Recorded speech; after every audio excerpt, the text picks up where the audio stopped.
Good evening. How are you all doing? You may notice something is different. I purchased a light. And I also remembered that the LED spots I have can change colour. So there I was looking for some those vertical light poles that can be like RGB.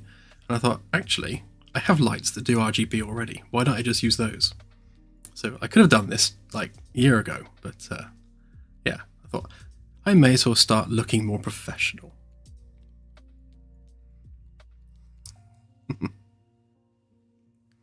Why I'm some professional streamer.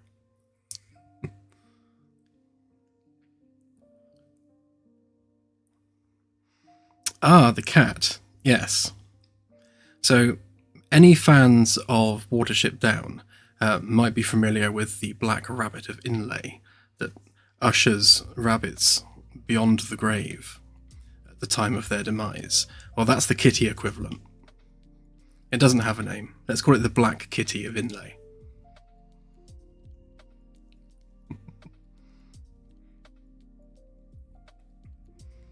Yeah, I grew up with Watership Down. It's yeah, definitely one of my favourite movies and books, for that matter.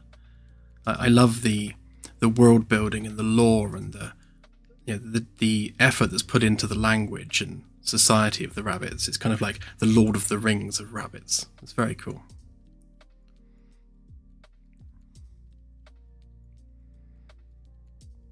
You definitely need to watch it, but watch the original.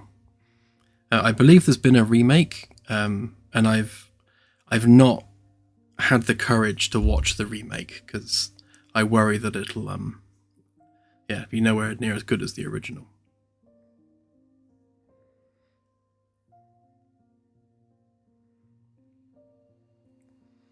Sounds like your cat's broken, Christopher. They should definitely glow.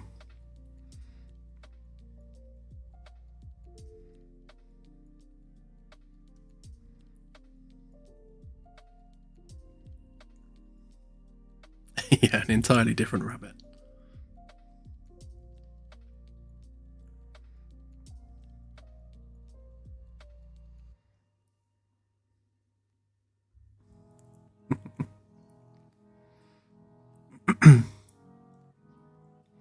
Trying to remember the quote from the beginning of Watership Down. It's like, all the world is your enemy, prince of 1,000 enemies, and if they catch you, they will kill you.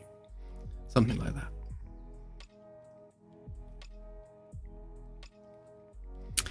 Anywho, it's time for part 19 of the Caravella. So let's go ahead and switch to Mimi.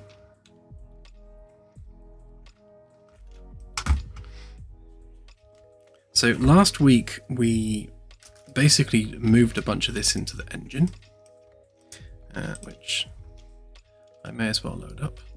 I've been working more on menu stuff. Actually, let's give you a quick demo of what I've been doing.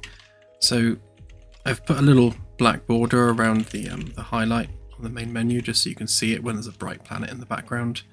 It now supports highlighting around other objects, so you can just go through stuff. Oh yeah, I fixed the stupid corrupted textures on here, so that's not quite as awful looking now. So I'm doing all of this with the keyboard, and it works equally with a controller. So you can, everything works with escape. So we can go through the training modules. Escape works there. Multiplayer, escape works there. Settings, escape works there.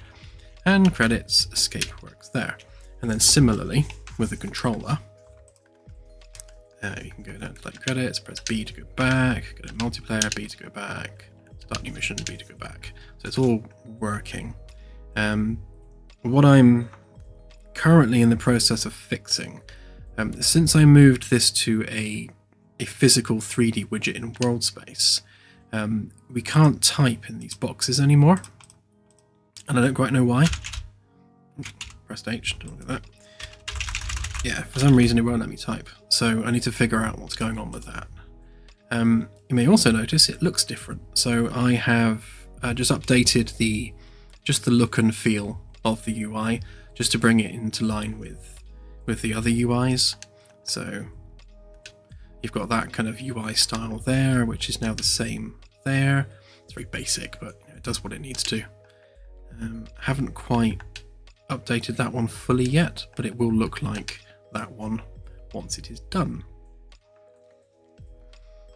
But yes, there's a lot of intricacy and nuance when working with menus. It's quite fiddly.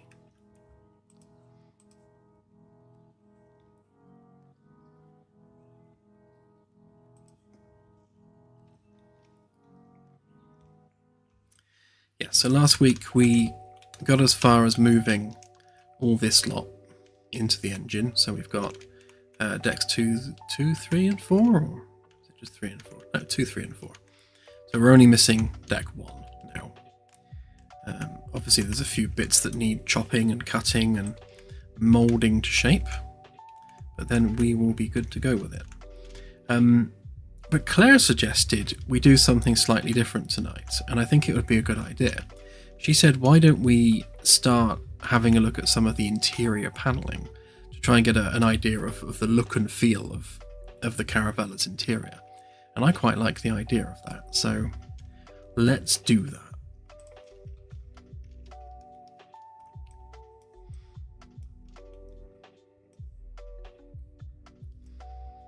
Well, two things I did CSI is I turned off the autofocus, which someone suggested on one of our previous streams, which made it a bit clearer.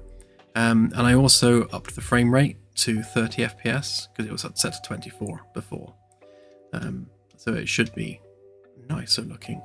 It's streaming at 30 FPS, I think, on OBS. Yeah. So it's only uploading at 30 FPS, so there's no reason for the camera to be more than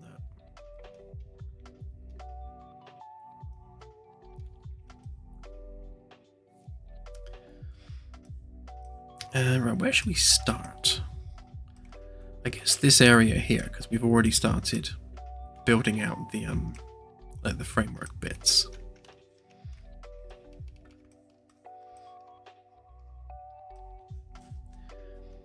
It wouldn't surprise me, Anassi. I mean, the Caravella is only as big as one of the engine pods on the Magellan, so it's there's not as much to do by a long way.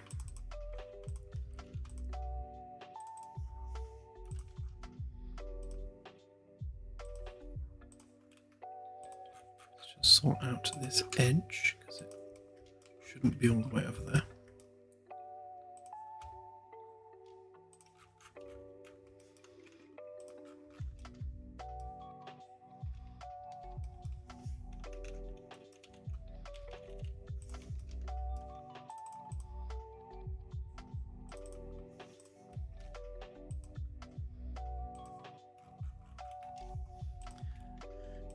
Pop that on there while I'm at it.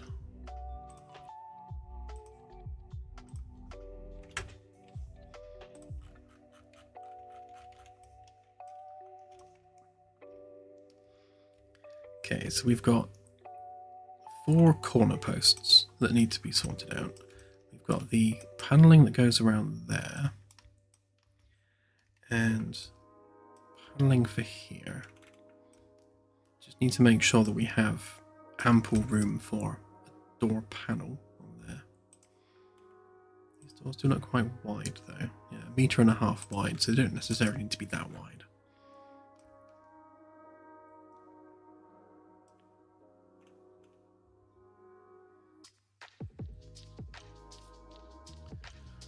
Yes, it's going to be posh. 30, David.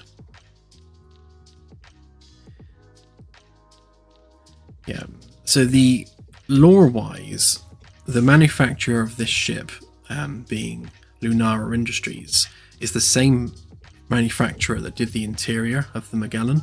So they were one of the contractors that were building the Magellan for the UN Space Fleet. So there's going to be a definite crossover in design language, although we'll try and make this one a bit more corporate looking.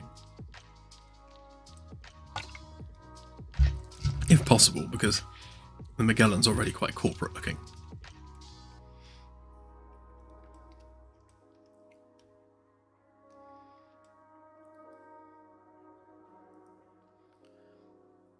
Yeah, kind of think kind of 890 jump from Star Citizen kind of thing. Maybe if we start with this end, because this is obviously the entrance alcove for the Captain and Exo's quarters, so like this needs to be kind of nice looking. I think definitely need foliage here, because as you walk down this corridor, I think having some kind of foliage going on there would be nice.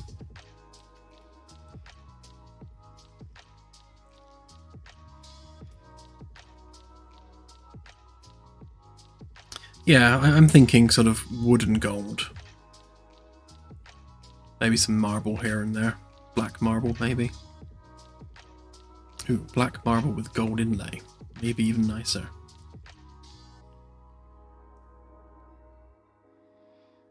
Aquarium. Yeah, aquarium's another good fit for that.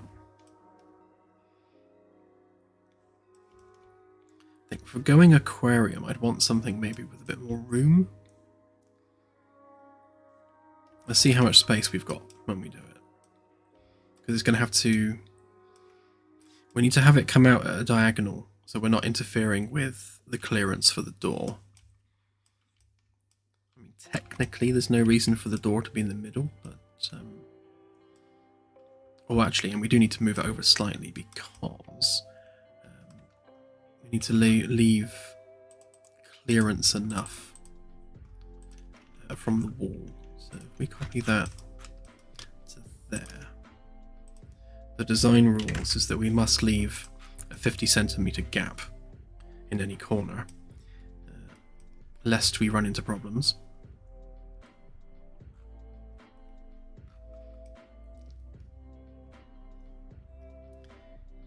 Why is that only half the width? That doesn't seem right somehow.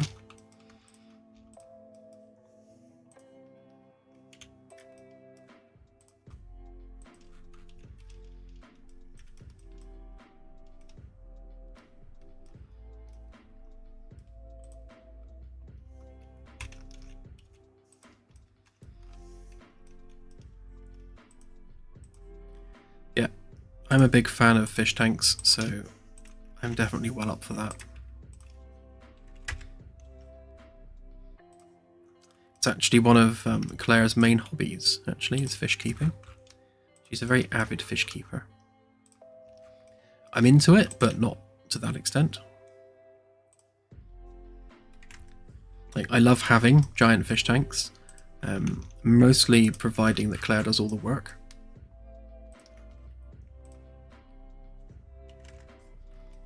Although I do tend to be her technical guy, so whenever she needs like a filter fixing or a pump sorting out or something like that, or some kind of weird filtration system setting up, I tend to be the engineer that gets involved and does it.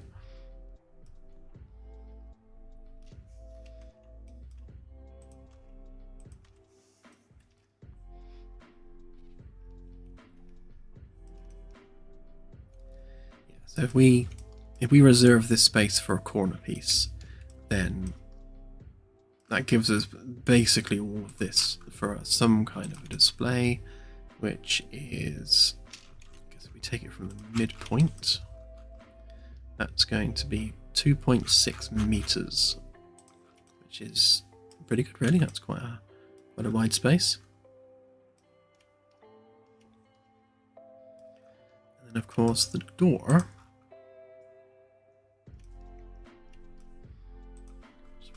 This is in the wrong place, so that needs to go over a bit.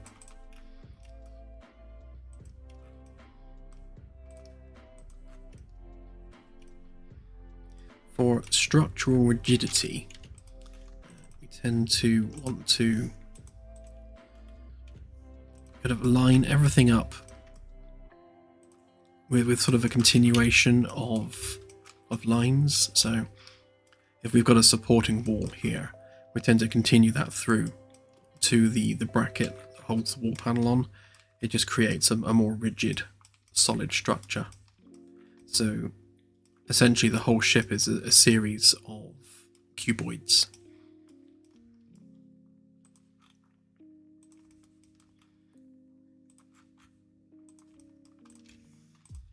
Right, and then we can line this door up to the midpoint between those panels. So that needs to move over to there.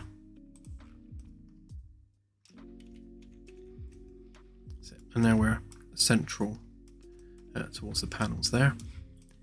Means it's going to be off-center a bit on the inside as you walk in, but it's a case of you need to pick which side's going to be off-center.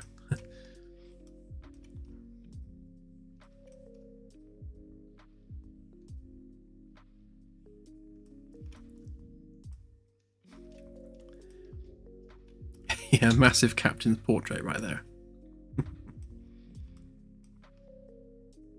Yeah, I think that will do.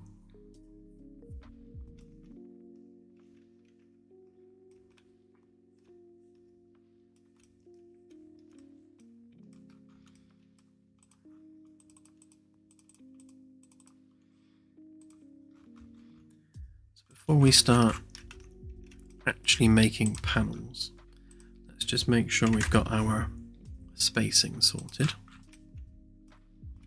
because we also need to define the grid for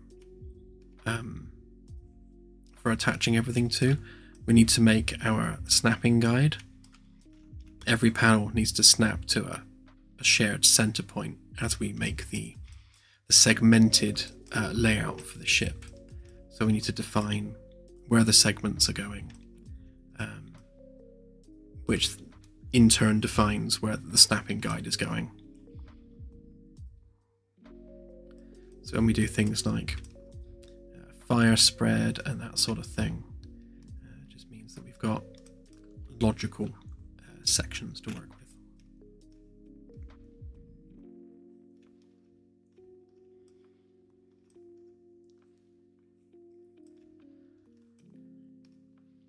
So I'm just looking at this here.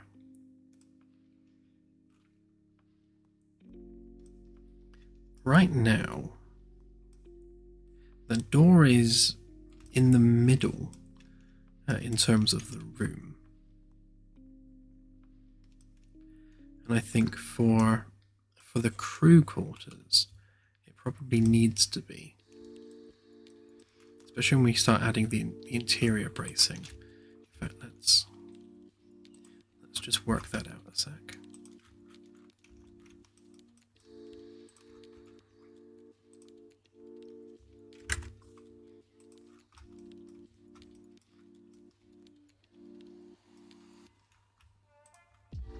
So that panel there, which is 127.5, should be the same as not. So that's 126.2.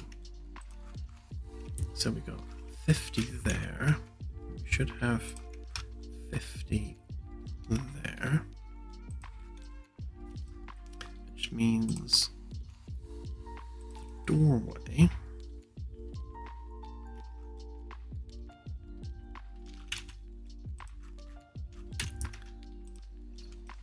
there to there.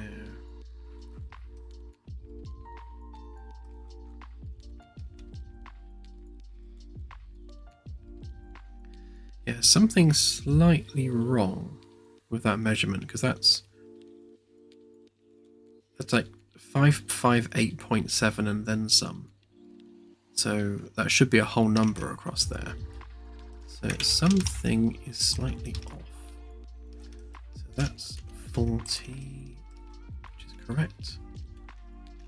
That's 40, which is correct.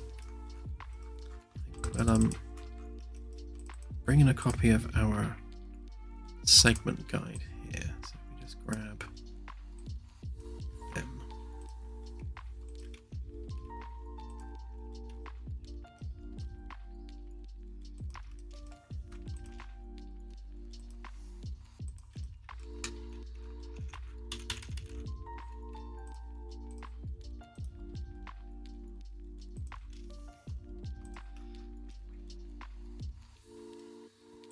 So this is essentially the ground truth when it comes to the widths and layout of everything, for this ship at least. So all of these walls should line up with this template here. So from there to there, 50, which it is. See, that one is not aligned, neither is that one. So that tells us that these walls are slightly in the wrong place, but I think I can see that gap being bigger there as well. So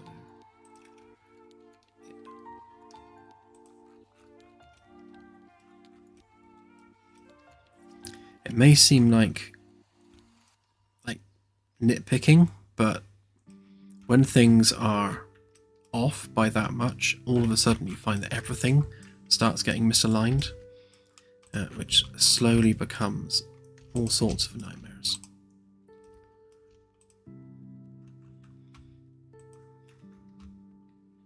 So that wall needs to go over to there, a whole 1.2 centimeters away.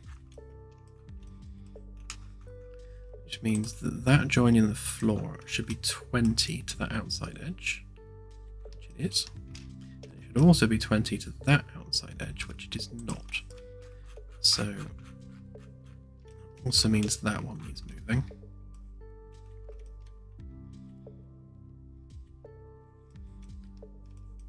They're both components, so that would have updated the other side as well.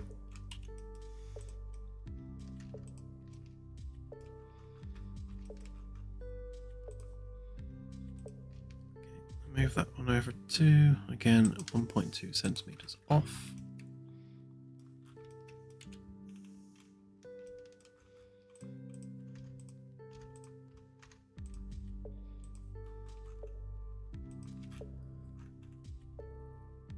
So that one is in the right place.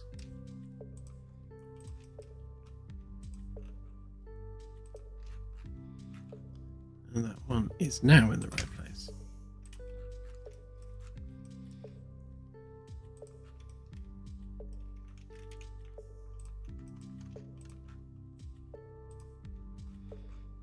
This one then should technically be lined up to the midpoint there, and also there,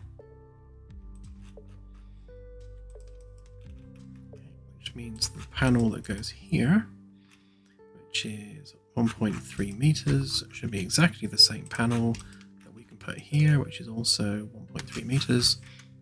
And the reason that that's important is because if this panel next to the door and adjacent to this wall corner is the same, then we can copy paste that panel in every single crew quarters. So we're only having to actually make one panel, which is very much a necessity. So we're not having to make multiple versions of panels just to fill every gap on the ship.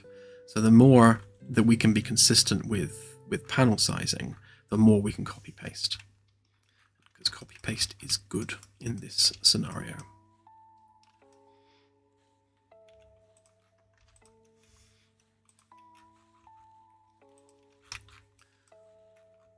Okay, so that one needs to go over slightly, which leads us to the issue we have here.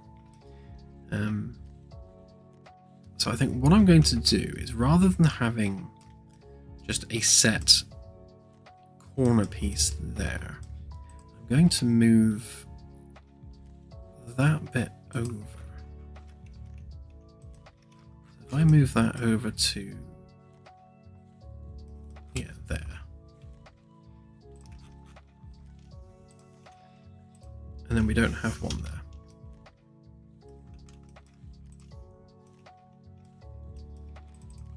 Just copy that over.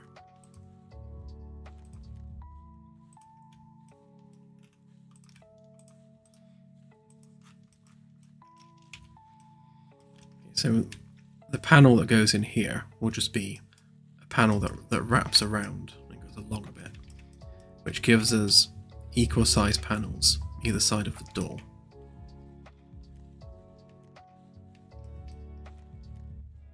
So I think segment wise we'll make that one segment, that another, then probably up to that wall as another.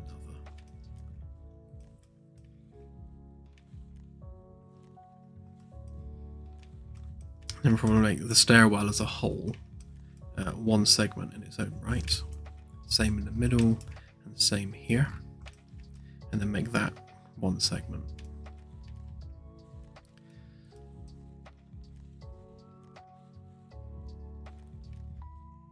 The widths of the panels are very much thinner on this ship compared to the Magellan. And the Magellans were all 2.5 meters wide thereabouts.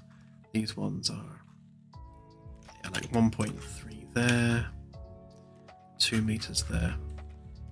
So that's more like a Magellan panel, but even then that's very small.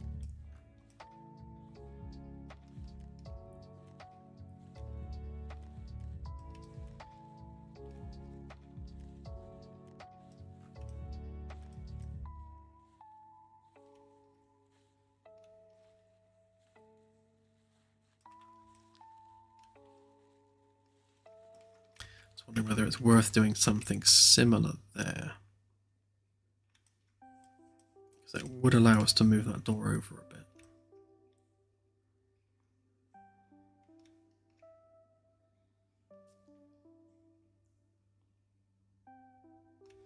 I think I probably will. I won't do it yet, but once we start working out the internal spacing here, especially when we get the 50 centimeter allowance there, it would be better to move the door over. So if we do a similar thing where we move that support bracket over here a bit, just make that panel bigger, then that will allow us to move the door over.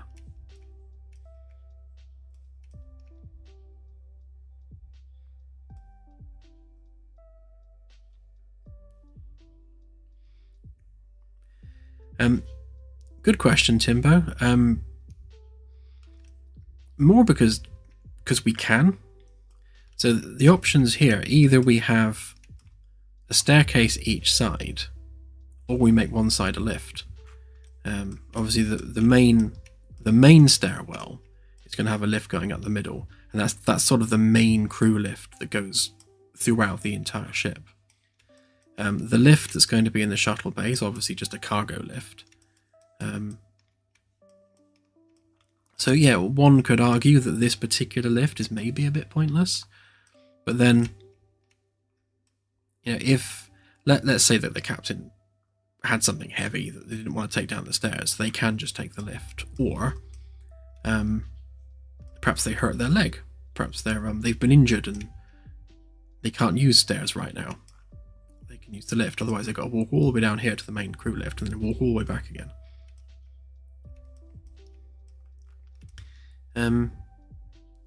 Yeah, so there's no solid justification for having that particular lift there.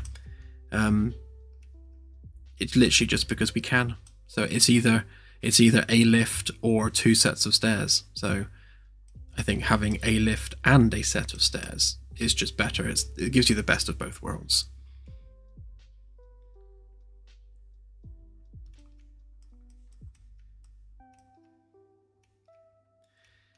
Although we do need to make that one bigger. So this is going to be a bit of a challenge, because going with a circular design the way we have, we don't have a lot of space between the doorway and the edge of the stairwell. It does make it a little bit awkward. I mean, we can flatten off those two sides, maybe that might help. But we do need to make that lift wider. So yeah, we're gonna have to do some fiddling with this. I think what we might end up doing is exactly that. We will flatten off the sides that don't need to be round, just to give more like pedestrian room alongside. We shall see.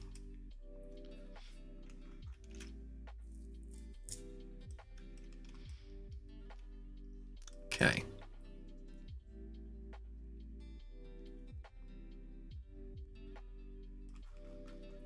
Let's just see whether we can get away with an edge piece there, rather than having to make one piece that gets covering the whole area. Because otherwise we're going to have a massive panel that goes all the way on the end. It would be better to have two.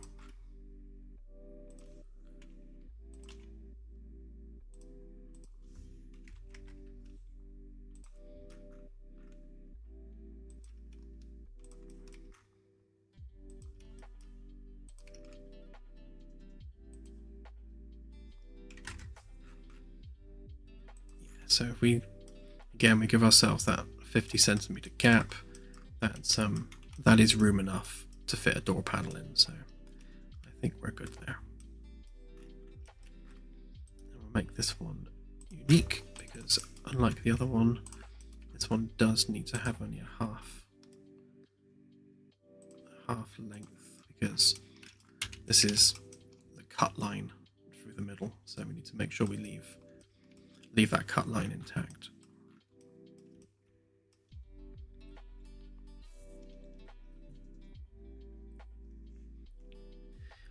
Yeah, when it comes to multiple ships in the same game, I think we're pushing it with the Magellan because it's so big and there's literally so much geometry, and it's already taking up a lot of VRAM with the amount of textures and things we're using. We've made that easier with virtual textures now, but there is still an overhead. Something like the Caravella, you could probably have 5 to 10 of them at once in the same game. So we need to have a look at how we spawn them in, how we manage that. That will also become relevant when we start adding the Admiral's Yacht, because what I want to be able to do is, for players that are, say, on the Magellan, they've joined a game on the Magellan, and it'll be nice if they could spawn in an Admiral's Yacht alongside wherever the Magellan happens to be, and then take a shuttle over and then start piloting that ship as well as the Magellan, so the two can fly together. But then if we allow players to do that, then obviously we need to cap however many ships we can spawn. And that's again going to be based on object counts, VRAM usage, and RAM usage, because the more ships we add, the more resources we're taking up, and we need to make sure that we manage that. And also, every time you spawn a ship in, the interior of the ship is static, so we also need to spawn in that static environment, and the plan is to stack them vertically in the game world, so each ship's probably going to be separated by half a kilometer of vertical space, so you won't see the other ship interior below you. And then you'll teleport the player between those layers of ships as they move between vessels. But yeah, we'll see how we end up doing that.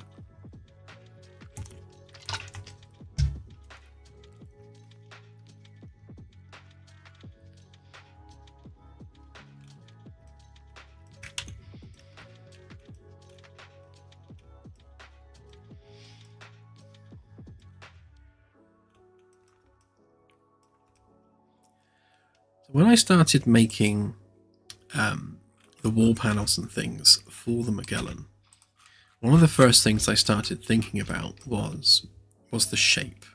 So what would we want them to look like shape-wise? So if we make ourselves a simple square, let's colour that something different color so we can see properly.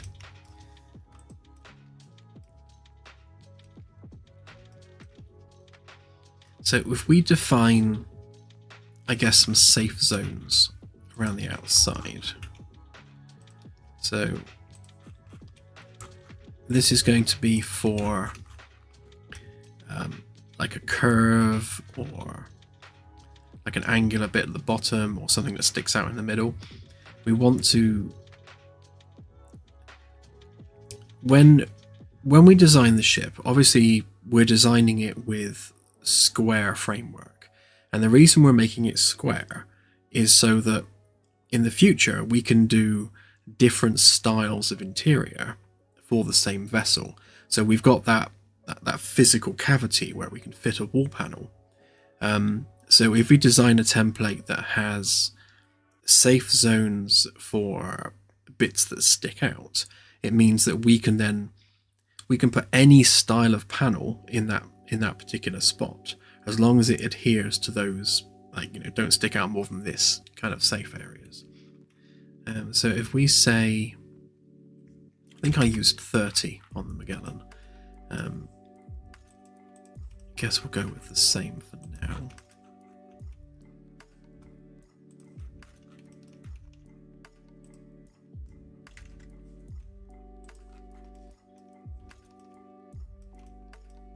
So that means that our design of panel that goes in here can take up, you know, all or nothing of this space.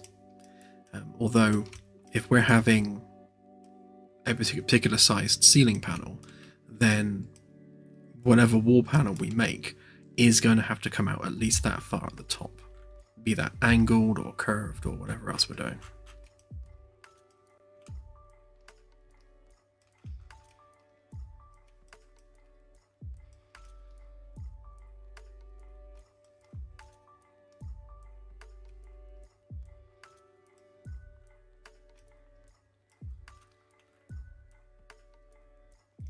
I'm wondering whether it would be an interesting design to have maybe the floor, because we'll be going with carpet, because of course we are.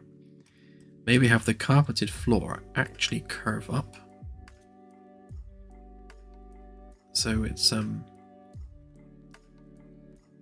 curved bottom bits. Then maybe have some underlighting underneath the panel that kind of lights down on the curve, which could be quite nice. We also need to think about door frames, obviously, because door frames are always a challenge when you have to kind of cut through and curve things off at the bottom.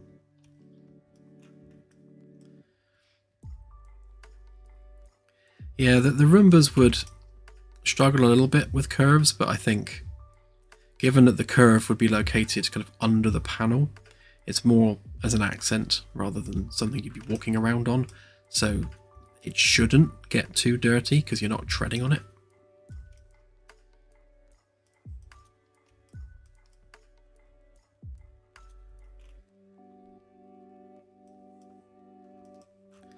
I'm going to try that a minute. Let's group that up so we don't mess with that geometry.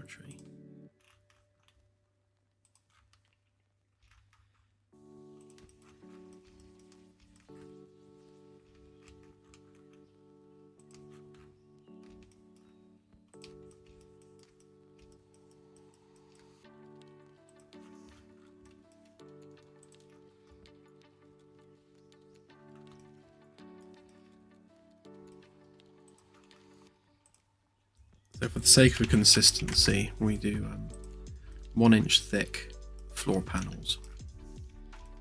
And they're all 1 inch thick, kind of across the whole ship. Again, just for consistency's sake, because if we always stick to that same size and scale, then we know that we're never going to have things not lining up. So if we use that as our baseline, and then we come, so we're going out 30 to there. I have a feeling it might create too severe of a curve, but let's have a look.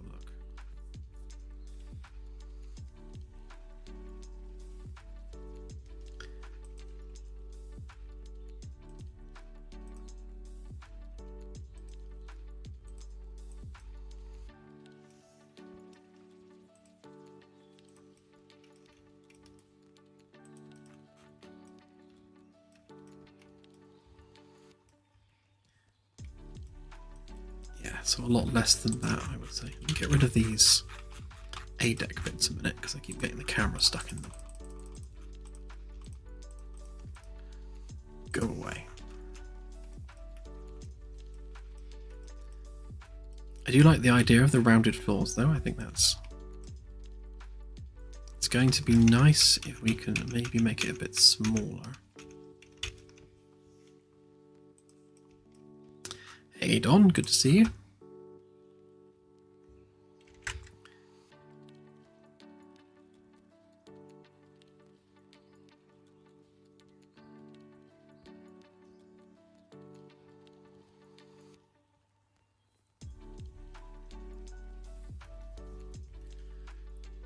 Yeah, I don't think we want to go up too far with it. Certainly not to handrail height. Because however high we go, however wide the curve is rather, that kind of defines where the bottom of the panel goes and how far the panel itself is going to stick out from the wall. Obviously there can be a bit of overlap, but we don't want it to be too much of a feature that kind of, we don't want it to be too imposing, let's say. It's going to need moving over because you need to maintain a certain size on that, obviously. In fact, yeah, let's do exactly that. So we want to maintain our 2.5 centimeter thickness, so the 10 there, which means the curve would be there.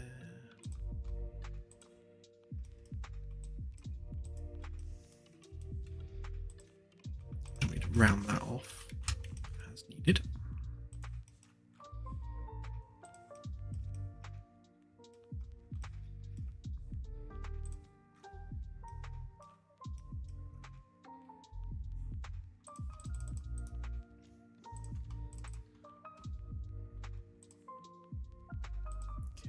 Come out maybe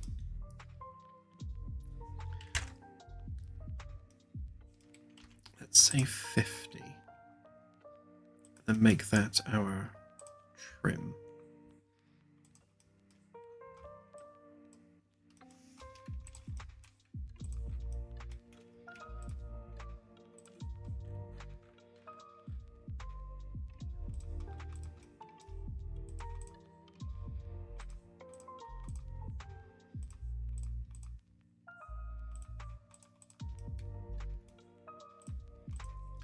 Colours are darker than they look.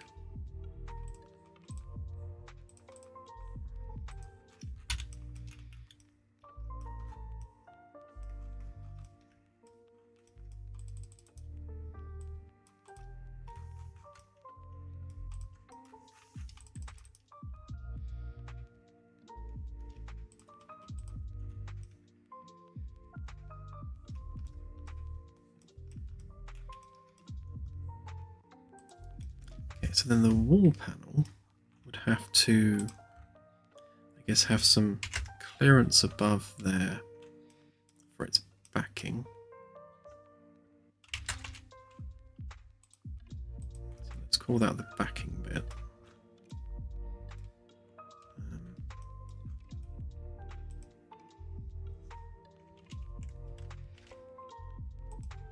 And we have the same kind of wooden underlay that we can then cut out in pieces.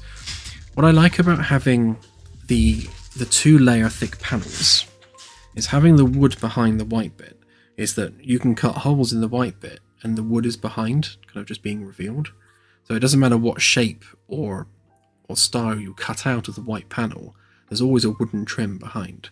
It makes it quite flexible to work with.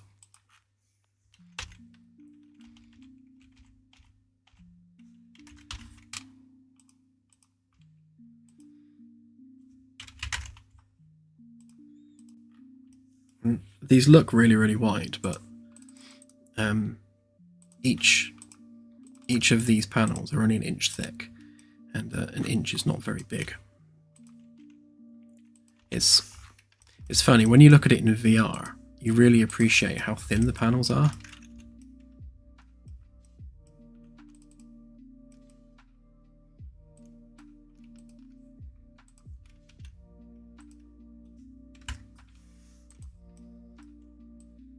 So that's a 2-inch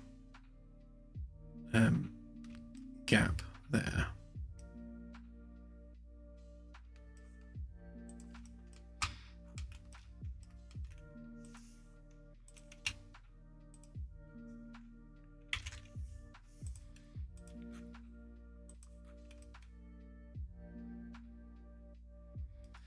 This isn't metal, this is plastic and wood.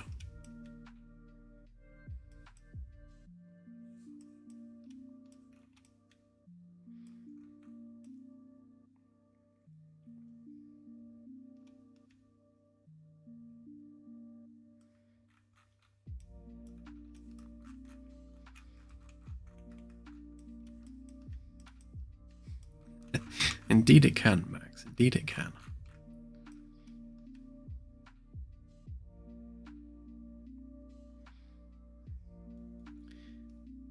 Yeah, that's kind of where I was going with it, Christopher. I like the idea of having an LED strip underneath that's kind of flooding light down onto this curve. The only issue we're going to have with that is on corners. We might need to put a couple of rec lights underneath. It's going to be a bit awkward, but we shall see.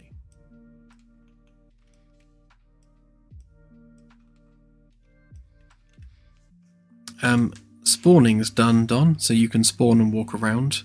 I haven't added arm swing locomotion or controller locomotion yet. It's all just teleport on the, sorry, not teleport, like thumbstick control on the motion controllers. But I'm not working on that right now. I'm working on menus.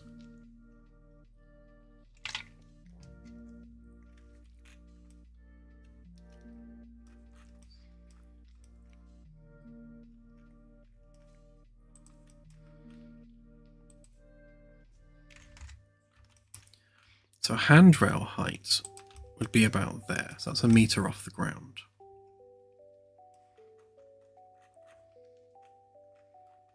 So we definitely want a flat section where the handrail is attached. So if we just come out maybe 5.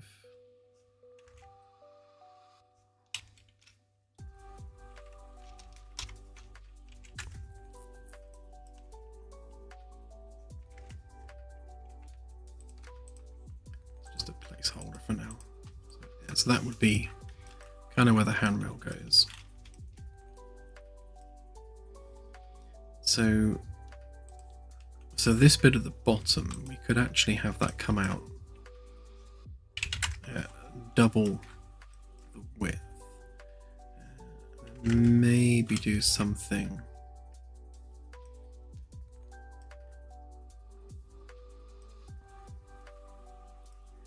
kind of smoothly taper in. Maybe it needs to come out a bit further.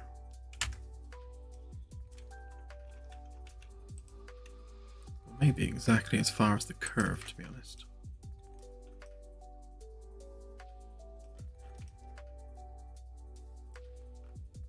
We don't want it to come out so far that you don't see the curve, because that would kind of defeat the object a little bit.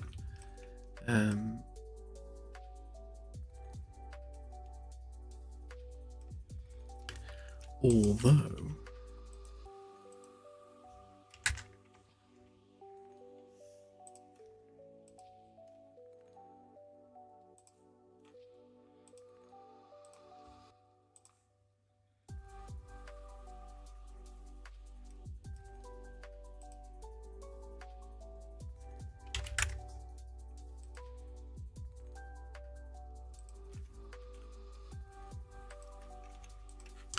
do something like that, maybe.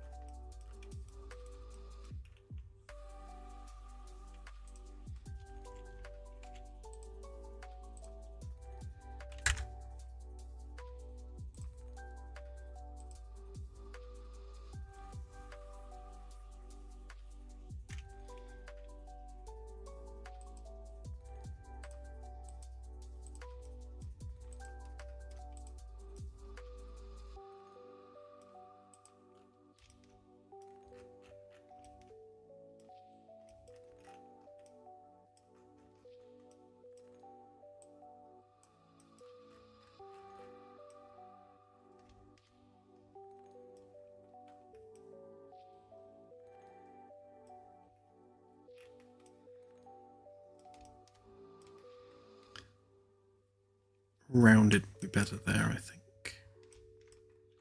Then we could do a Bezier S there.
Yes, we could do something like that, and then obviously we can move that up and down, depending on what we want the design to look like. What am I stuck in this time? Oh, that wall.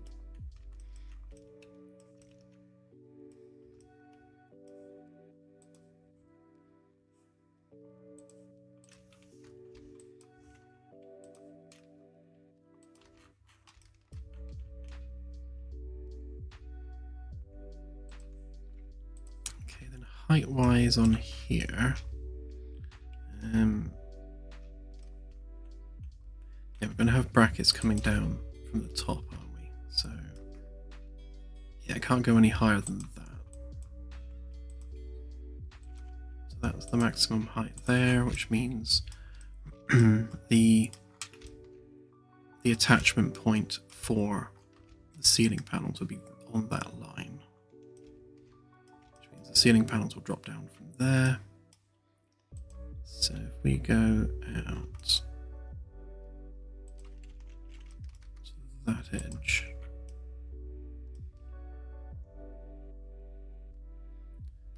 so 23.5.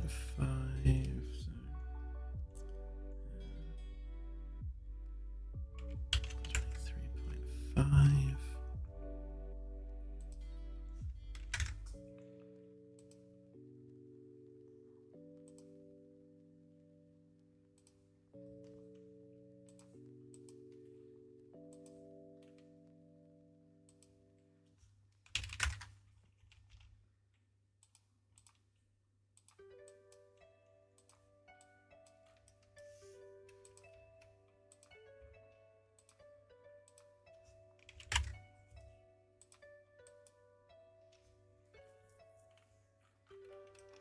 That would give us a panel.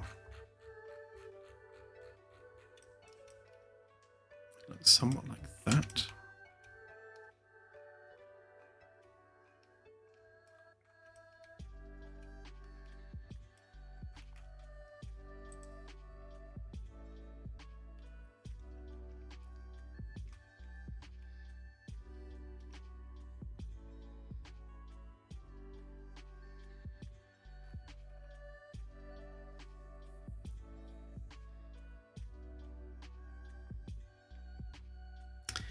Yeah, so just to clarify what Claire's talking about there, on Sundays we don't do work on the main project. It's kind of, we coined it like Sunday Fun Day, so we're always doing something a little bit different on Sundays. And in this case, at the moment we're working on a new ship, and we're dedicating the Sunday stream to working on that ship and only that ship.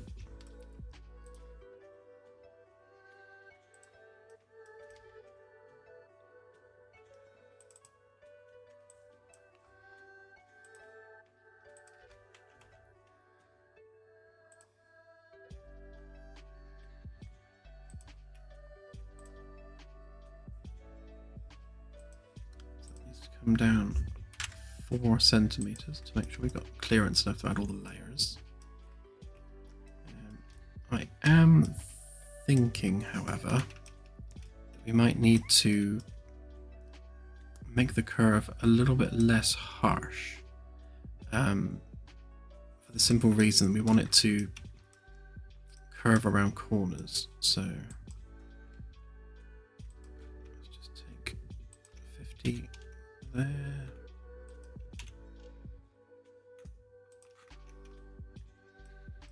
50 there. So that's accurate.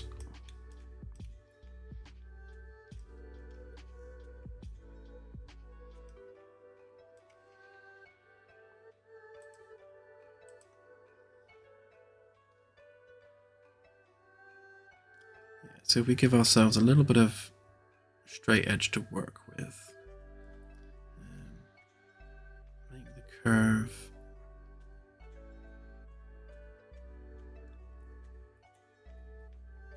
let's go with 35, so 45 is the total length. So if we make it 35, that gives us 10 centimeters of straight bit if we need it. Same on this side, 35. And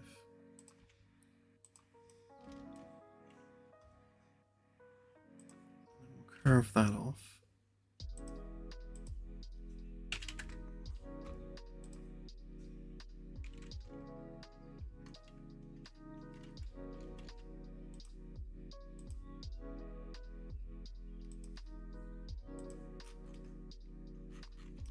Like that.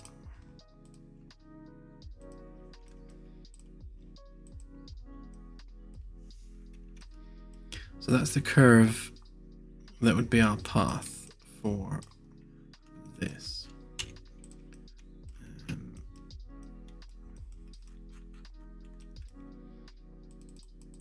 So if we separate that from the group a minute, pop that in there.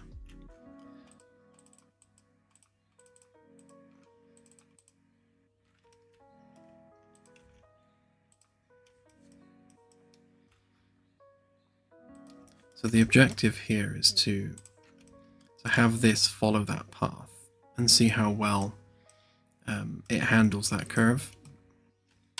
Because there's every chance that the curve is too wide or too sharp for it.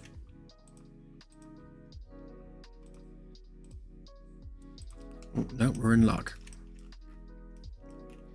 Yeah, so if this panel came out any further, then when trying to make it fit that curve, or if that curve had been any sharper, then it would start overlapping itself on this edge. You can see the geometry is already getting a bit tight there, but that will fit.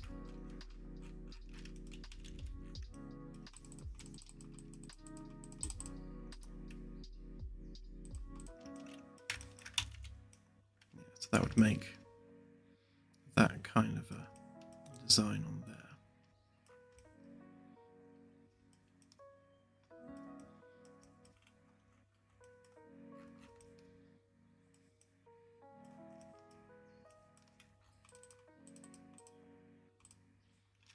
Then we'd have those come in a little bit, because we need to make sure we have gap enough between the panels, otherwise they look silly if they're completely solid against one another. And then we'd have another panel that goes across there.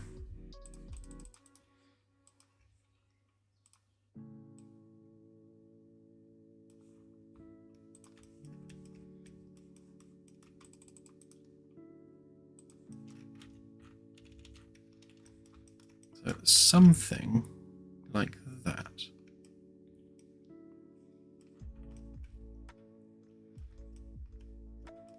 And we'd have our curved flooring going round as well. And then the curved flooring would have to taper to a flat bit where the doorways are.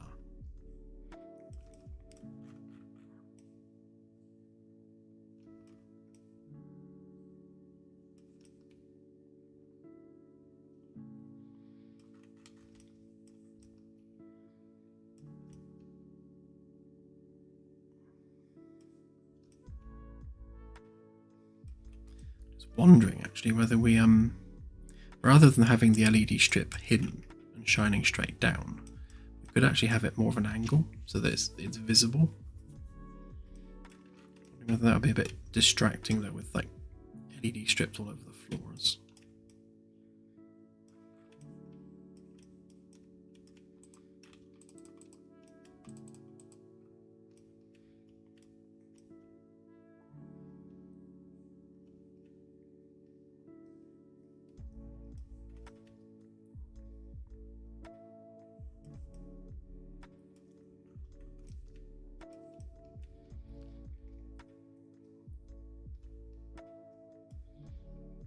Yeah, potentially. I suppose one thing that this isn't necessarily taking into account is the fact we have our wooden trim. And we could, I suppose, embed the wooden trim into the panel, which does defeat the object of having it like behind the white surface. Or we have nothing in the middle and just make the whole thing wood, which could be good for when we add windows. If we have a wooden center to all the walls, then the windows naturally just fall into that space, which could be quite nice. Because if we were to do that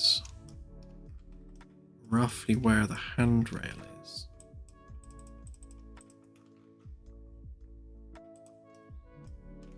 so we know that that's where 1 meter is, so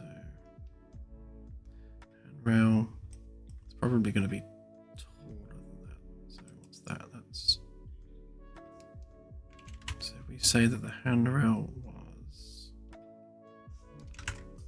2 inches tall, that would be more like that.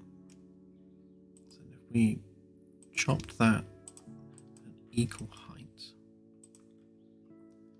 and then we went up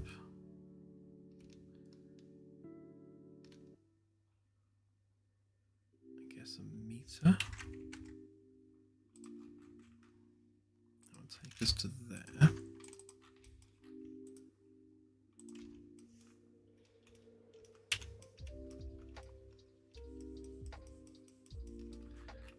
I'm going to raise this bit out of the walls so I keep getting stuck in them.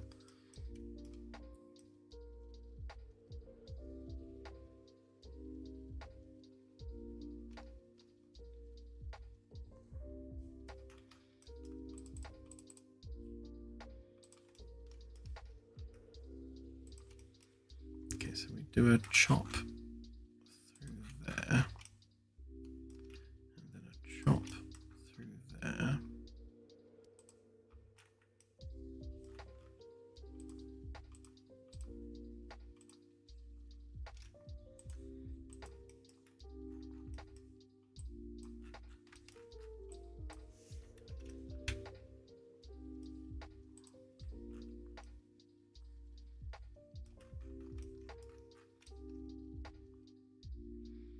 So anything like a wall screen or a window or anything else would exist within that space.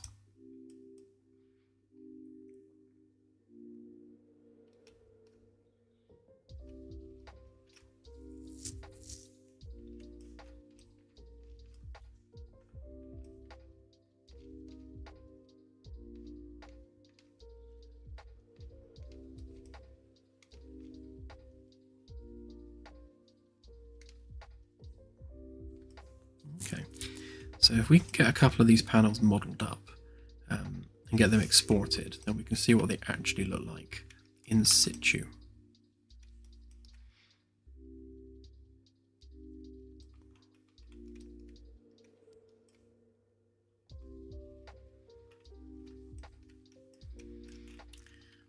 Okay, but before we can do that, we need to start taking a couple of templates from here, and I think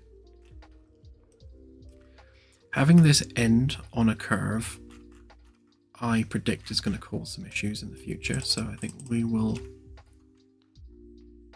just for future sanity's sake, just give ourselves a little bit of wiggle room there.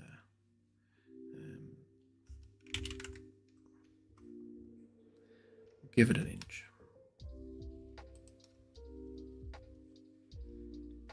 So 23.5 there, 21 to there, which would make the curve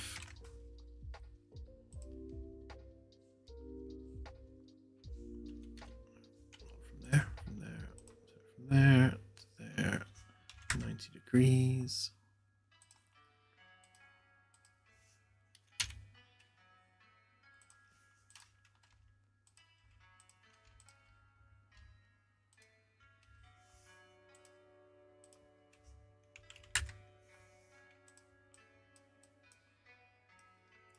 That's better.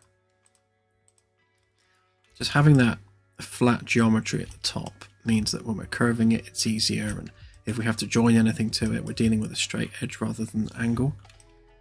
Just makes life a little bit easier when working with it.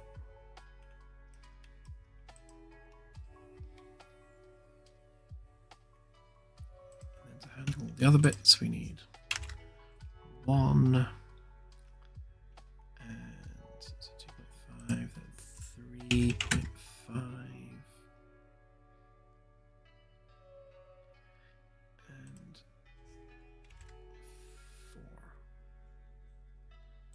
That should be the same height as that, which it is, so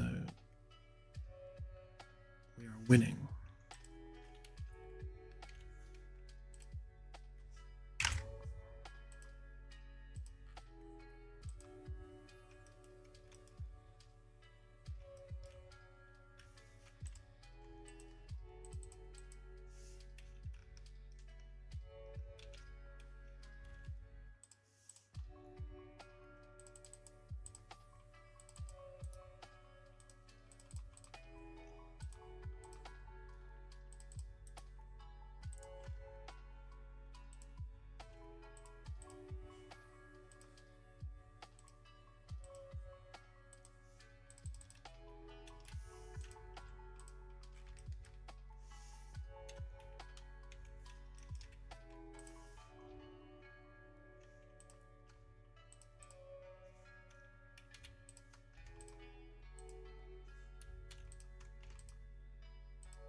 And now we just need that edge there, that edge there. So it's going to select a whole lot, but that's fine.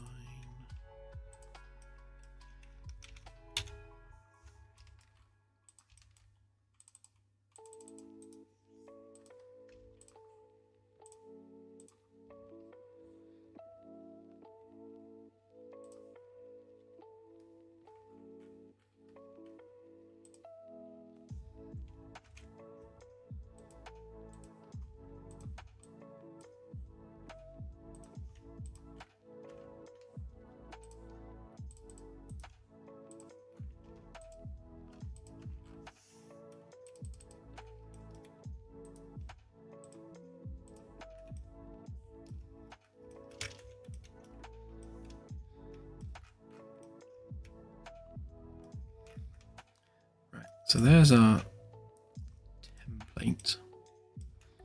Let's just color this in for the sake of knowing which bit's which. So we'll give it a bit of that.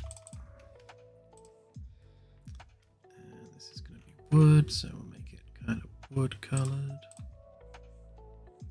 Maybe a bit brighter. That one's the same color as that. And that one's white anyway. Okay, so that's sort of the panel structure.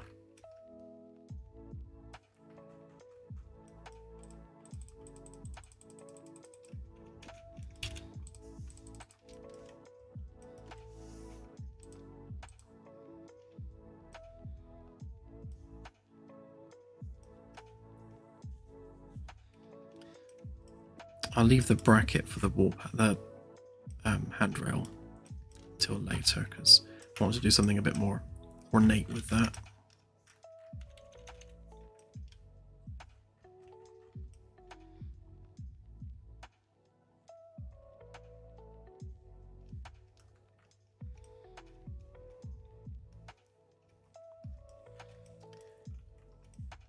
I would say similar to the Magellan. Again, it's the same manufacturer, so they'll be using the same materials. But we shall see. Maybe something a bit less parquet and a bit more kind of more wooden rather than paneling.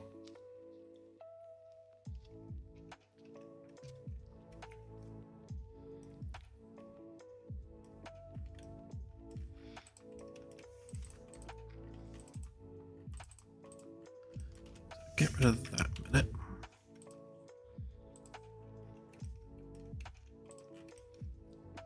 Need to start making copies of templates now, otherwise I always end up using them.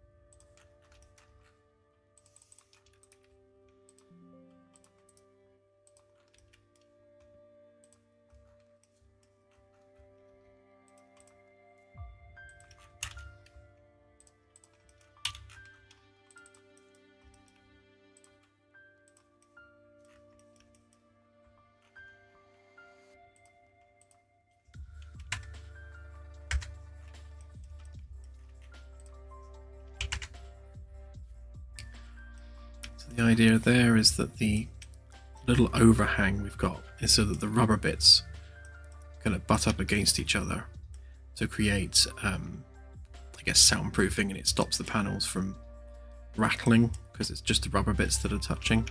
So we offset the like the wooden bit and the plastic bit from that, just so you've got that visual and physical separation between the panels.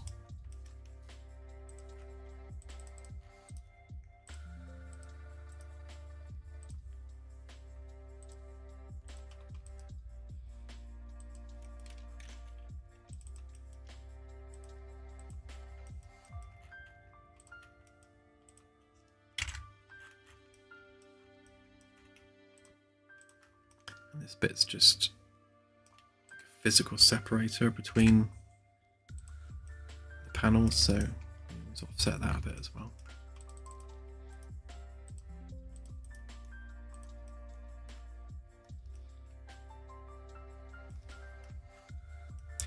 Actually, that's a point. It's going to need. Yeah, we need to update that on the templates. That needs trimming.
I'll reduce the poly count on this edge. That's unnecessarily dense.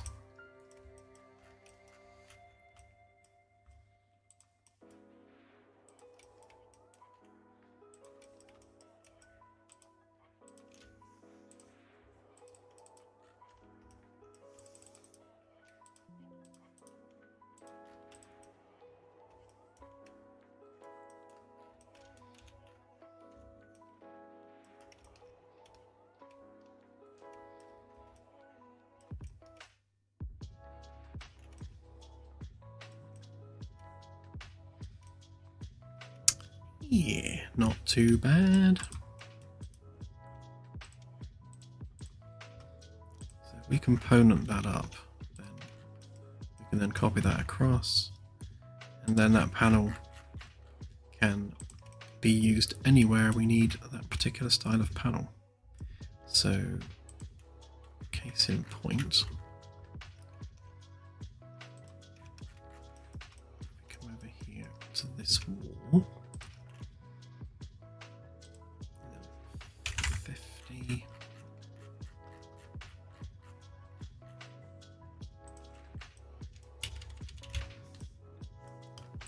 I thought I literally hid those. Weird.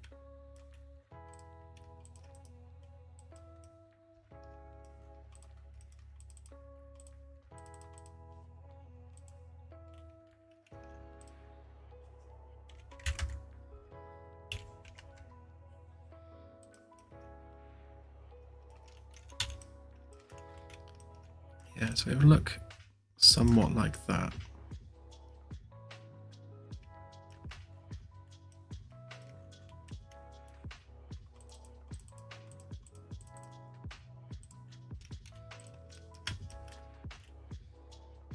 See with a handrail, and then we'll offset that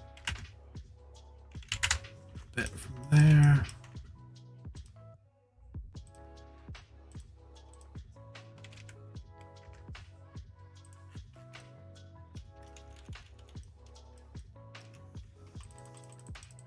I suppose we'll make them wooden.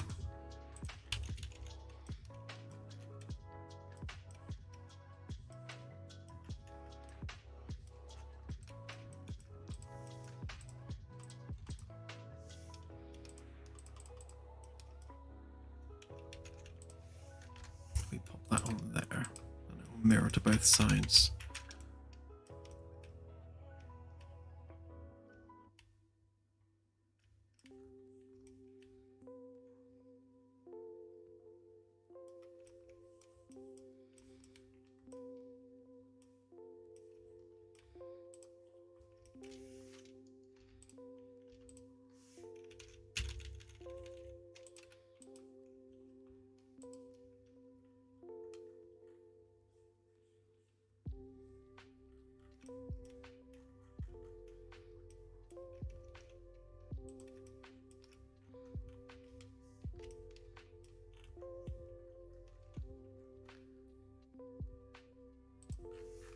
Pop that there. I think for the sake of making life easier in the future, if we add just a little bit down to there, then we know that we're always aligning to that point. In fact, I'll even stick a little bit of a line there just so we know.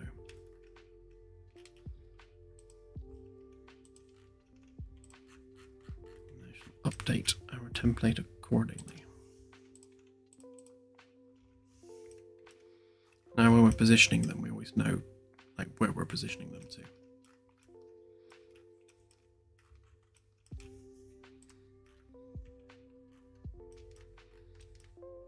Okay, let's copy that path.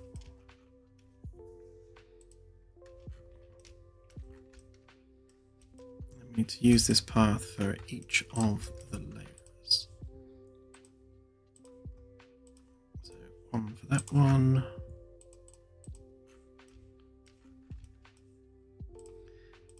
That one.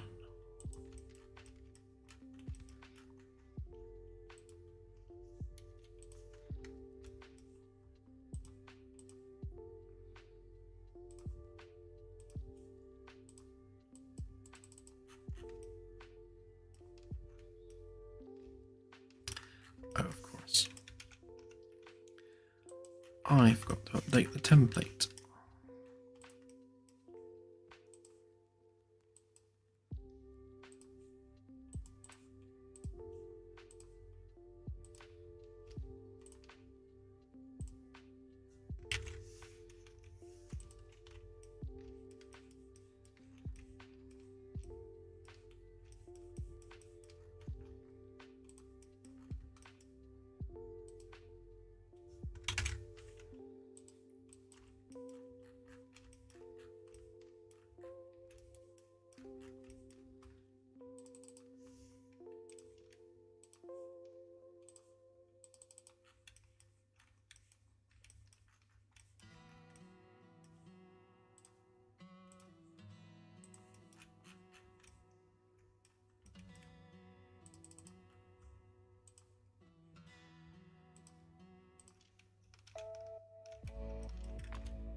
Oops. Forgot to indent the edges.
Oh, it's our old friend, the random missing geometry. I think it must be something to do with the algorithm. It just doesn't like doing that particular curve.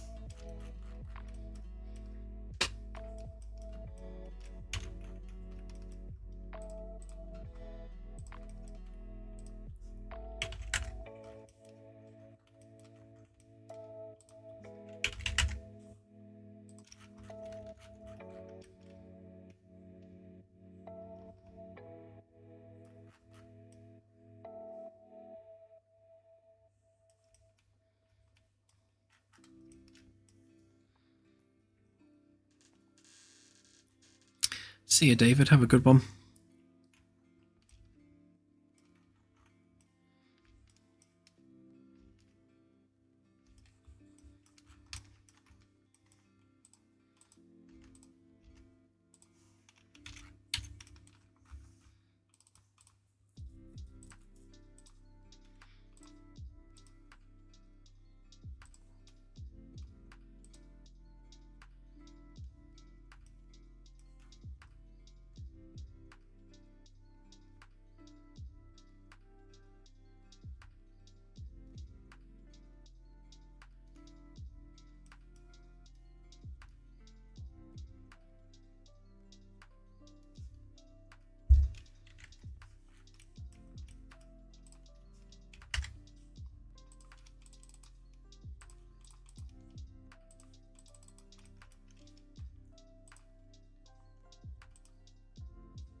Yes. So yeah, just to be awkward, this particular one is arranged between two panels, just so we can put it, directly in the middle of the corridor. But I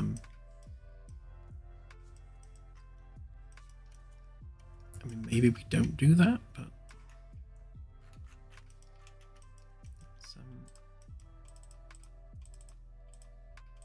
let's copy this down the other end.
So the other way we could do this, actually, and have larger segments, which means less in the way of actual meshes and lights, for that matter, because we've measured the ship into these logical squares on our grid. Each one of those is 2 meters. So if we go with 2-meter panels, it means that we can join these two together into a single panel with a corner, keep our 2-meter door frame, and then make a longer panel there. We could even have one that joins in the middle, to be honest, and make that one wider.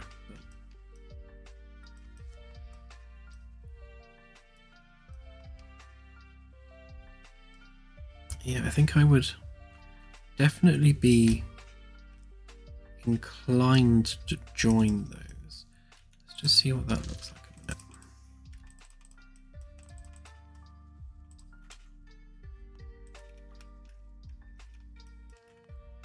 So moving that to there.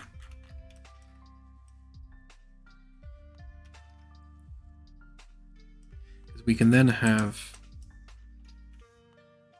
So we could have a door frame made of half panels, but that would look weird. So we'll just do like an edge trim around the door panel.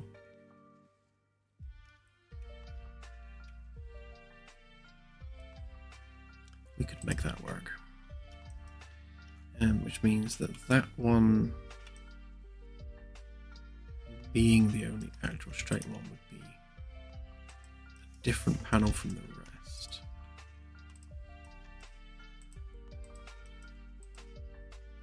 So have to extend that from there to there. That's extra 70.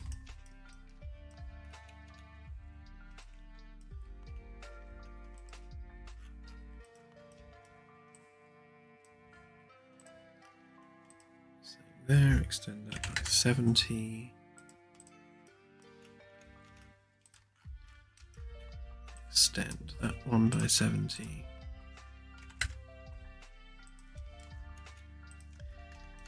And that one by 70.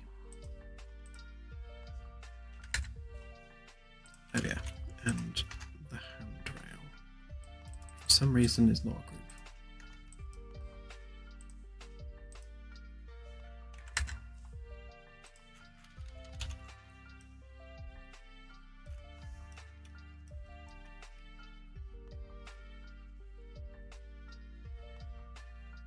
Yeah.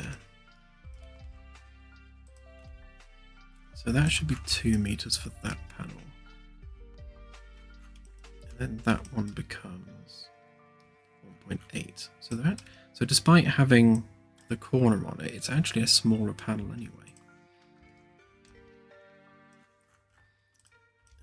Which means that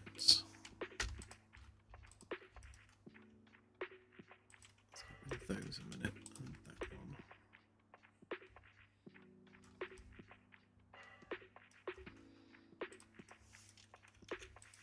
So if we add that one to that one.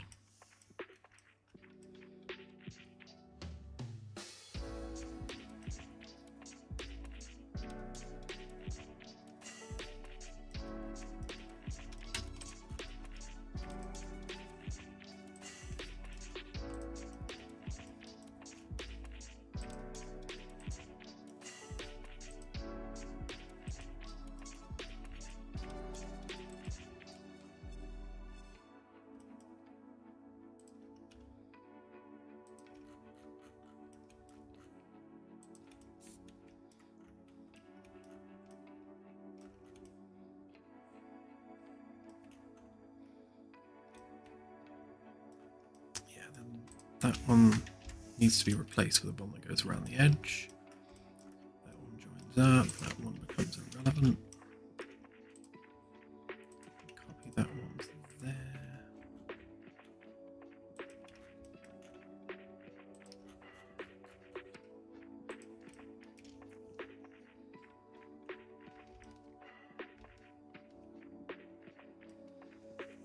Yeah, I think when it comes to these door frames that are between 2 panels, I think we'll do like a separate edge trim and then a panel for the door frame.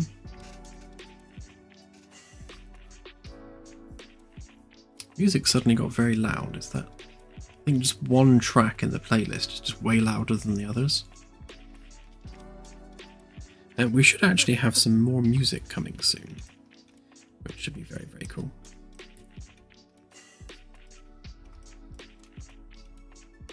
I shan't go into any details and spoil the surprise, but Claire is sorting out some tracks at the moment.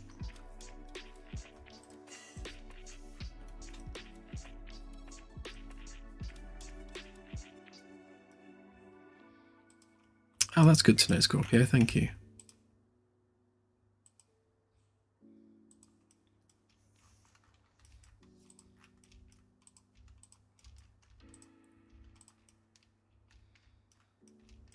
So if I carefully trim off just, if I do it without breaking it, just carefully trim off that edge. Like that. We should be able to join that bit up. That bit. That bit.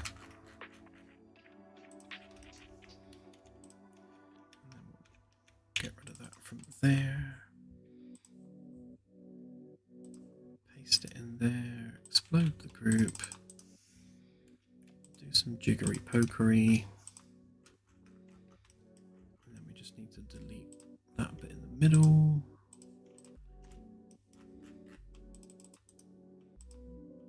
Just get rid of the join. And same up here. Get rid of the middle bit.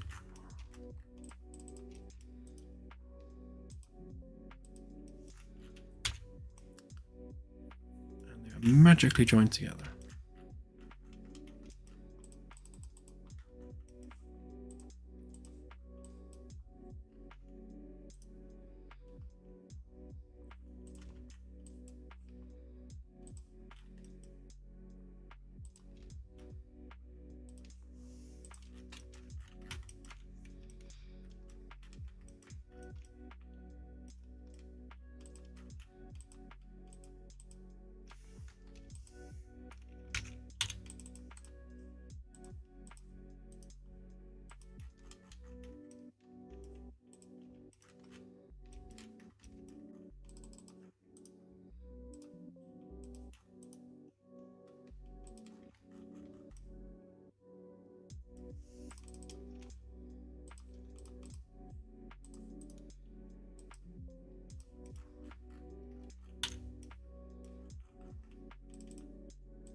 prefer doing it like that, I think.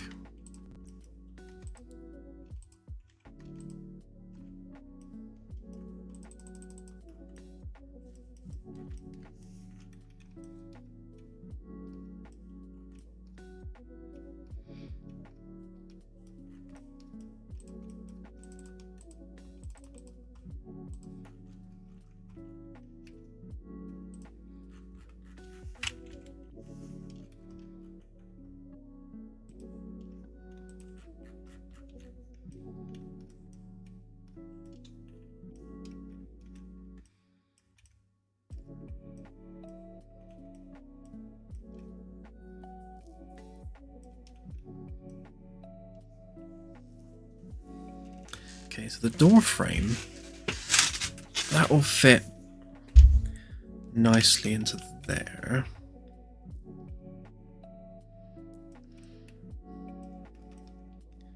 Kind of round it off slightly. That should fit all right.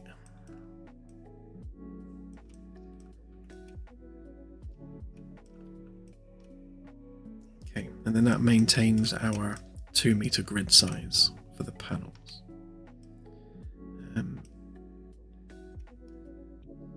So the other thing we can do here is maybe move that so it's off center, so it's not exactly in the middle, but it's not necessarily a requirement.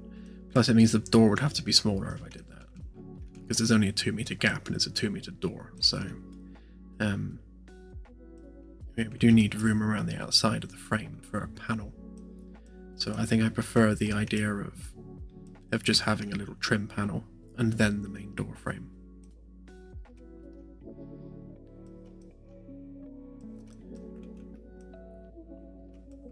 Right, so let's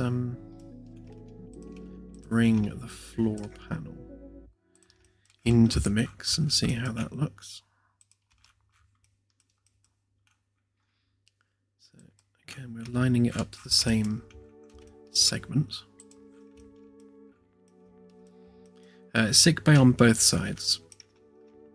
So one side is going to be the doctor's office and an operating theatre, and then the other side is just like the recovery ward, or just, you know, like a minor injuries ward. So the corridor essentially runs through the middle of sick bay, but on such a small ship, it's kind of a necessary evil, really, because there's nowhere else to put the corridor. We can't put it at the edges because that's where the maintenance tunnel goes. And if we had the corridor, if we had sick bay in the middle of 2 corridors, then sick bay becomes much smaller, like one whole corridor's width smaller.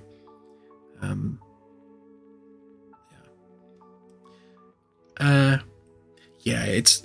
But given the size of the room, I think 1 door is sufficient. Well, that's fine.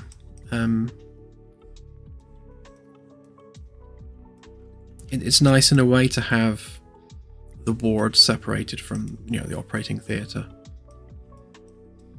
Can't hear the screams from in there then. Oh no, I'm out of fizzy water. Fortunately, I have another one. We'll have a look, Scorpio, soon.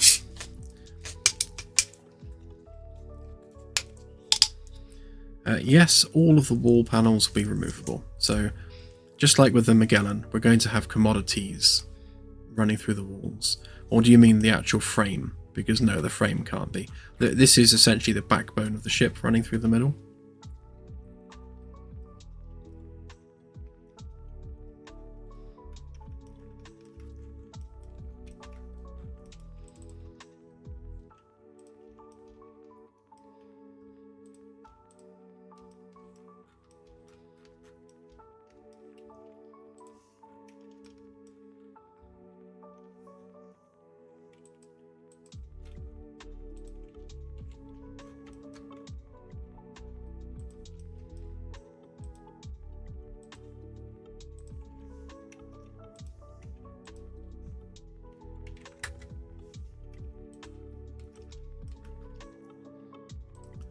copy that round the lazy way because I can't be bothered to do it again.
So because of the consistent scaling, these should still be lined up with their 1 millimeter off.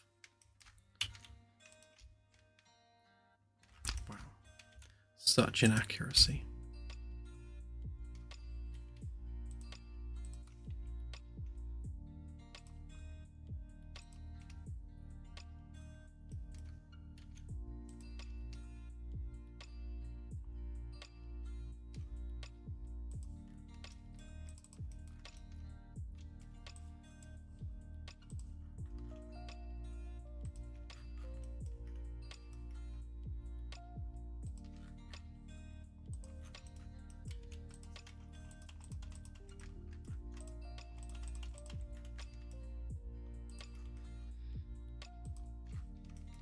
Looks like the panel itself was off, yeah.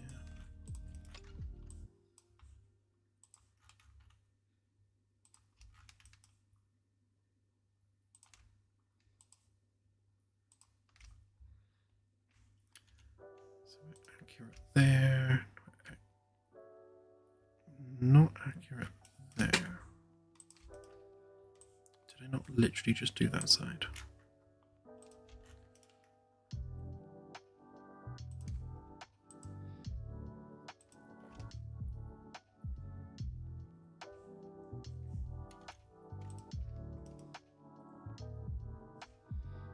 Okay, now it's accurate.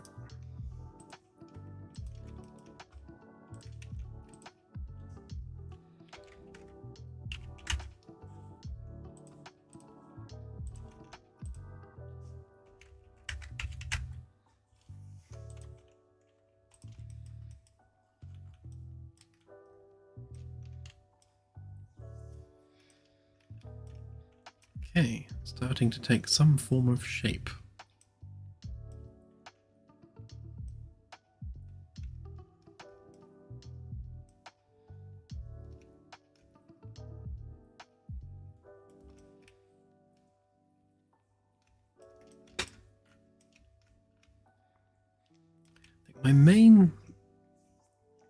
My main sort of criticism, I suppose, with this style is that the ceiling panels are wider than they are long. It's not necessarily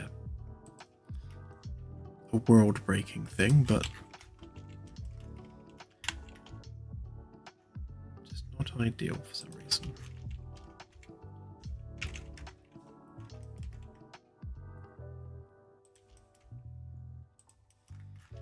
So that would be the size of a ceiling panel. It's not the end of the world, is it? I guess once we've added some edging to it.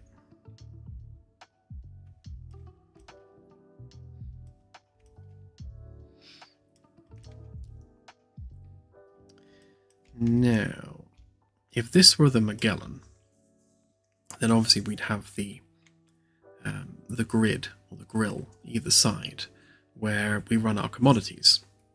Well, mostly where the HVAC kind of sends its air down through. So do we do similar?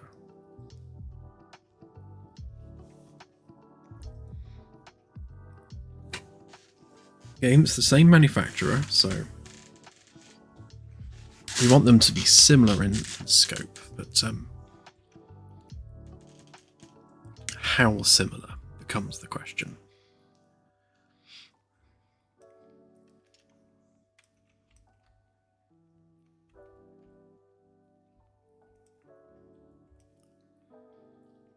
Purely from a game engine perspective, the more lights you have, obviously the heavier it is to render. And megalights makes that easier, but it's still not a magic bullet.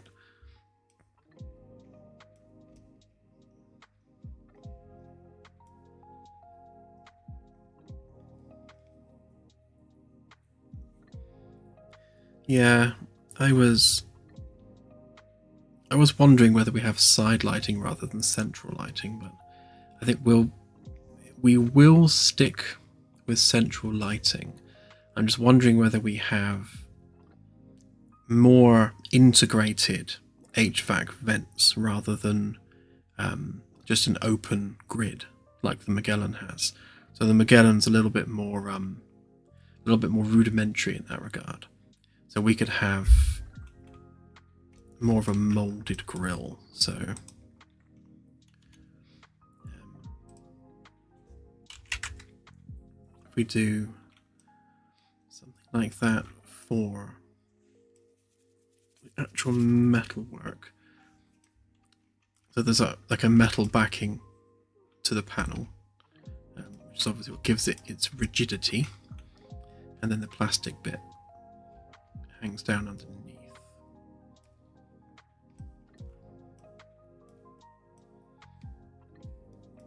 Yeah, well, we're going to have lighting underneath here.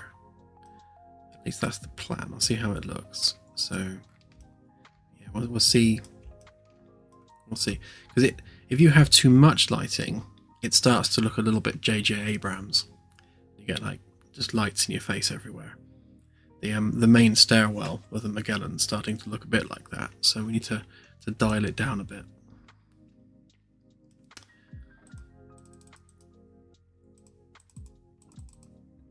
Yeah, so if we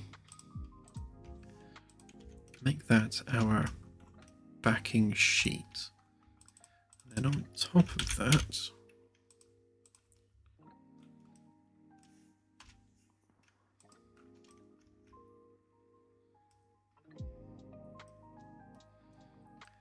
for the sake of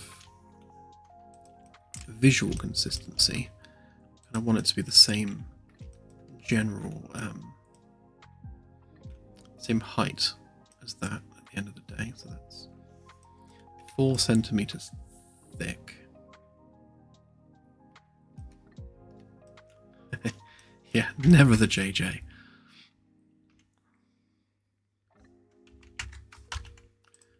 Bring that out by 0.5, which will match the 0.5 trim we put on this.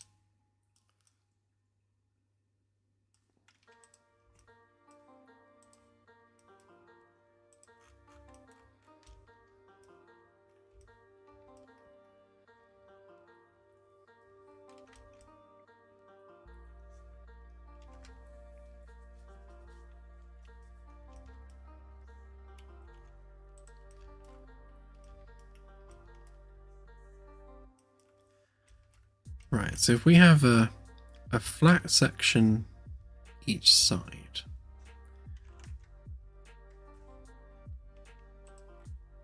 I mean, for now that's 50 centimeters, which might be too wide, but we will see. Move that over a tad.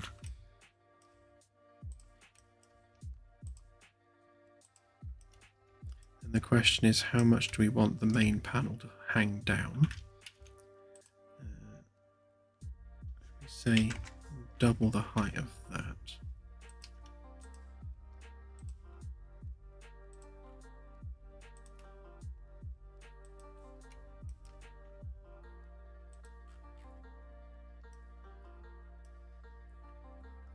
Be nice to sort of angle that.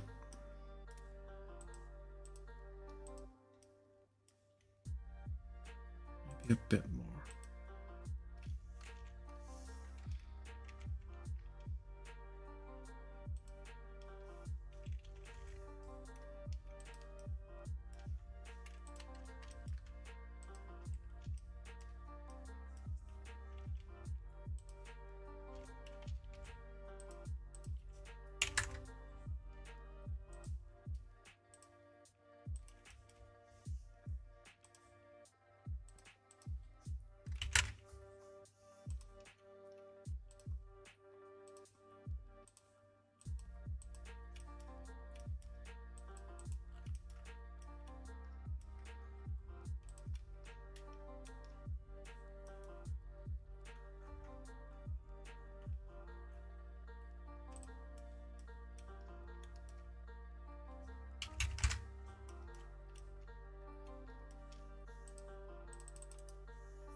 Yeah, then in the flat space here, we can take something, I guess, like that, and make that into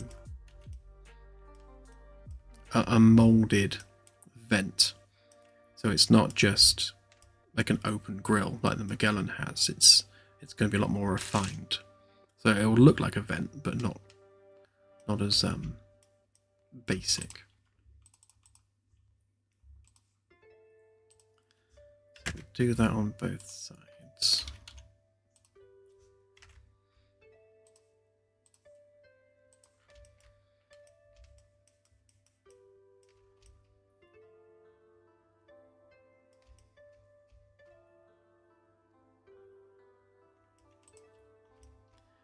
So on the Magellan, the alert lighting is obviously basically making use of the grill as its track, and I'm wondering whether we integrate that into the main light more.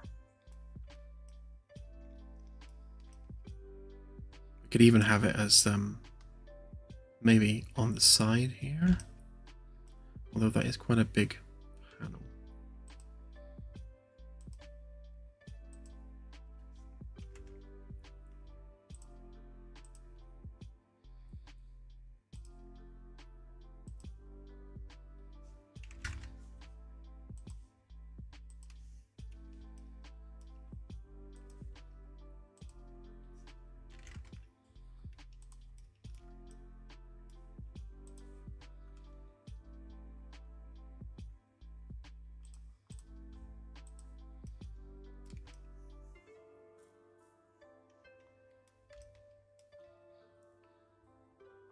Sure thing, Delta. Sounds good.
Yeah, me too, Delta. Me too.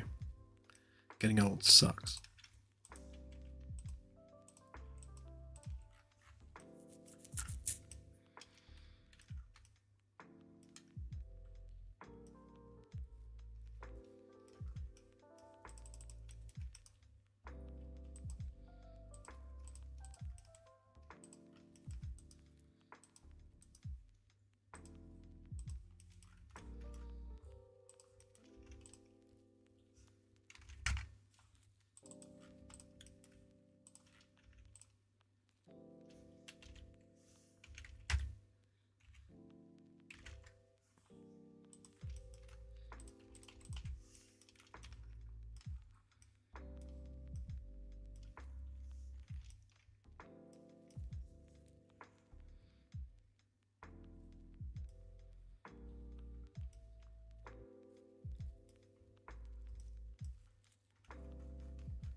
I think ultimately it needs more vertical height difference. It's looking a bit flat right now.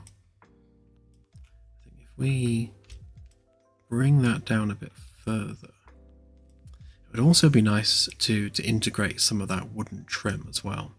So rather than just having a plain white ceiling, let's get some of that wood in there.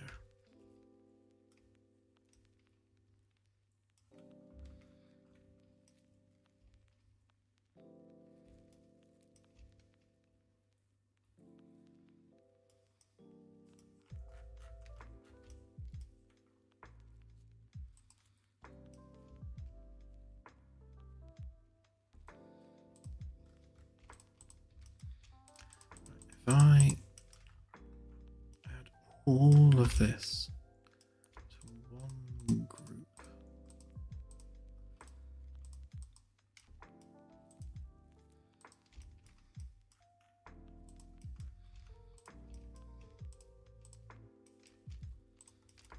same with those, copy that side. Cut them from this side.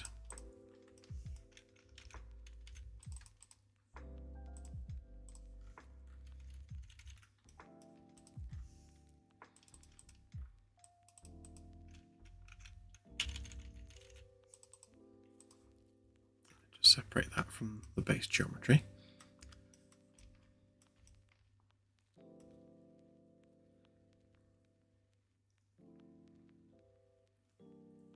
Yes, that's not a bad shout, to be honest.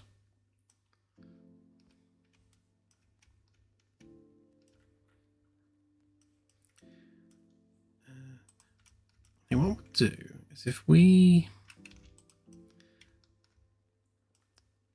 so that we can just have an idea of what this looks like in Engine, let's fill that gap there.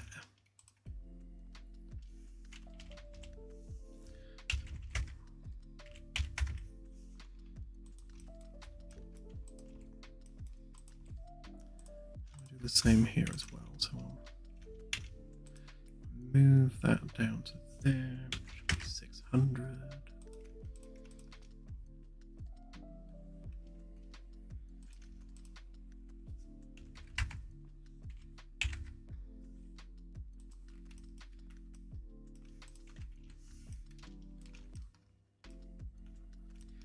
Right, just kind of gives us a test corridor to mess about with.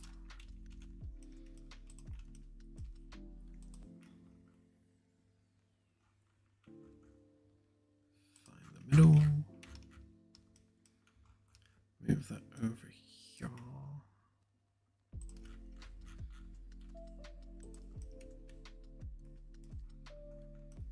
The middle of the ship's down there somewhere, but I'll just export it from there for now.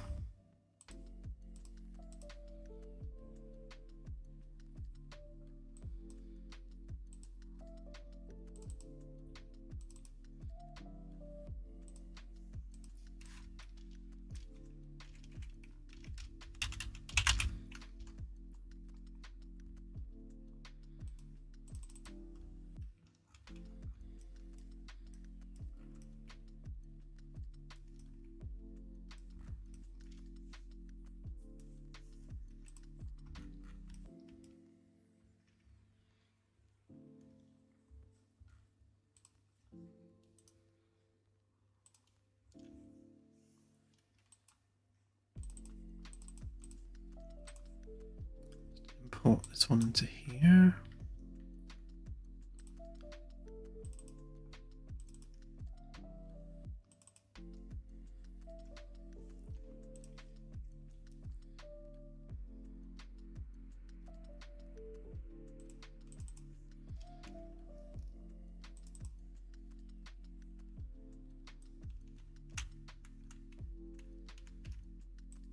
Nice dark corridor.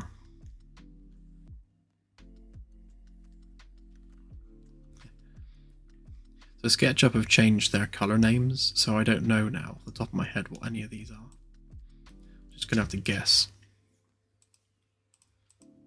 Like the highlight and isolate used to hide anything in the mesh that wasn't using, like if you did isolate, that particular texture. Is it still doing that? Nice if it did.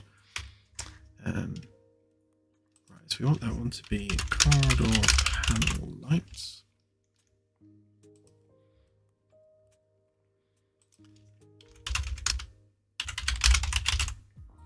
We know what that one is.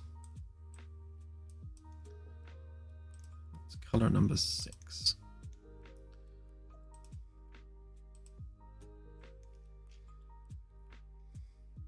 Oh, blimey, Max, thank you.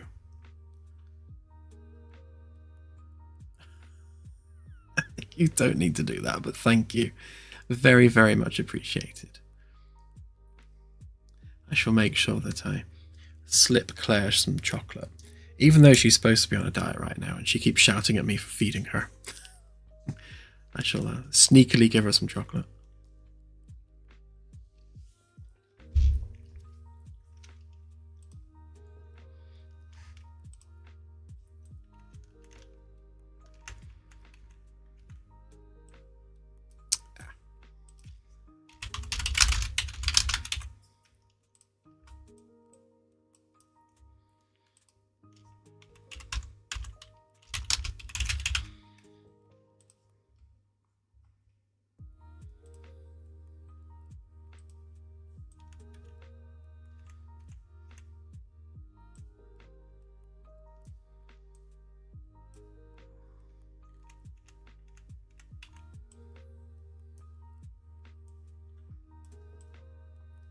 What on earth? Why is it doing that?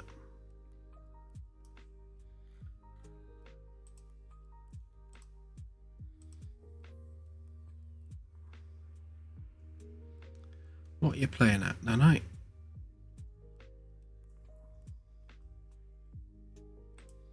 Oh wait, is that a transparent material? Because that would... Yeah. Transparent material was breaking Nanite.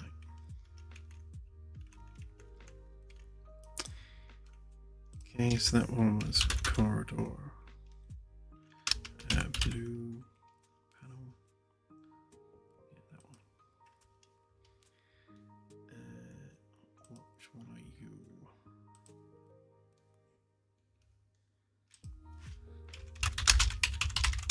So that's carpet.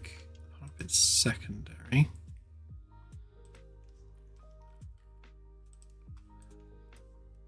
That's carpet primary.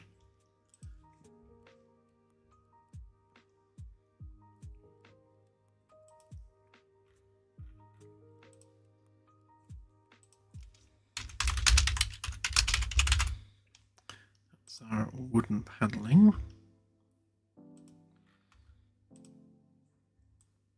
And that's the rubber backing. Okay, so this is the corridor without any lighting in it. Looks a bit weird because it's missing a bunch of stuff, but let's drag that into the world and then we can have a better look.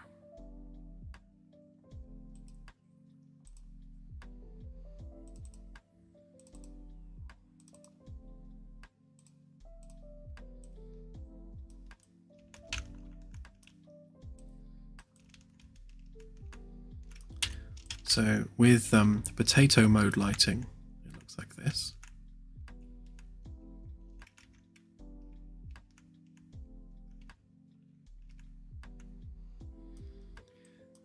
Let's change a few bits. So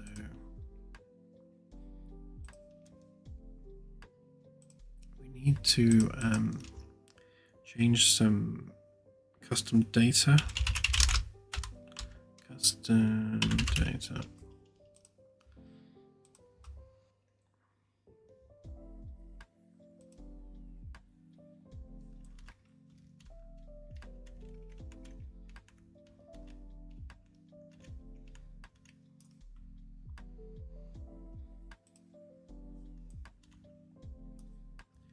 So that's that one.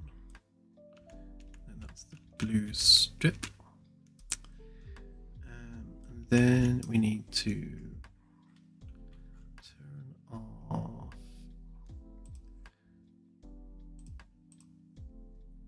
that there. So we're just left with the corridor lighting. And then we need to add a rect light.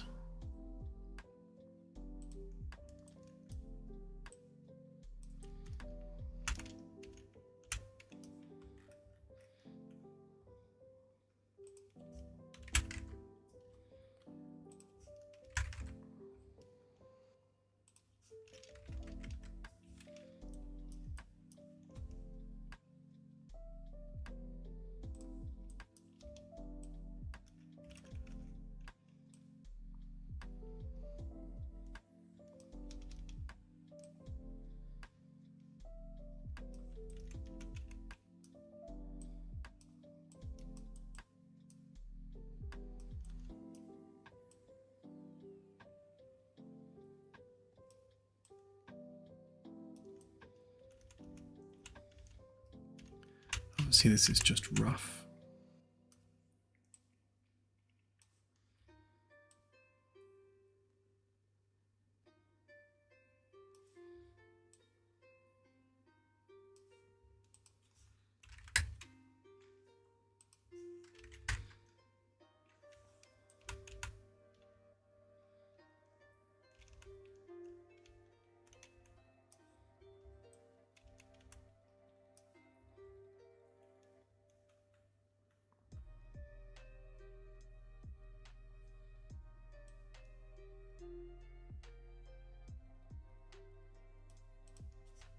I reckon 400 should be enough for the attenuation.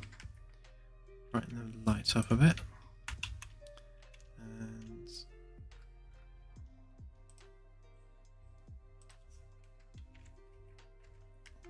temperature of about 6,000.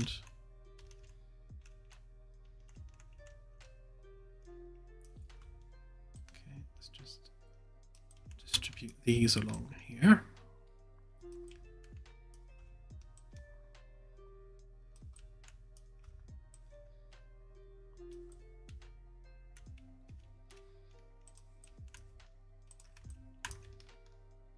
So it's going to complain about overlapping lights. So we just need to make them static.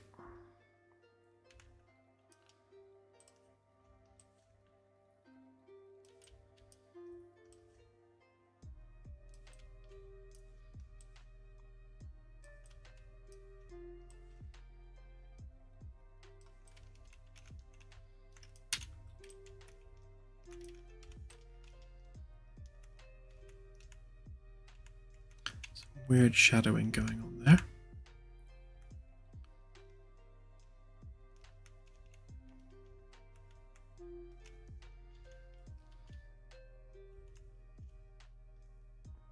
Hey John, thank you.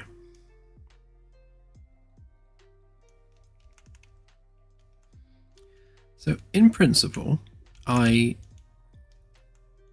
like the wooden trim. I think we need to drop maybe drop that down a little bit.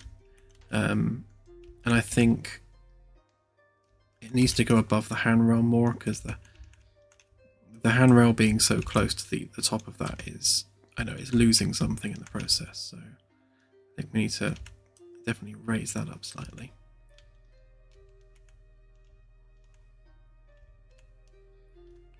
I think the width of the ceiling panels doesn't feel terrible actually, given the fact that the light isn't super wide. Although I think the light is maybe too big.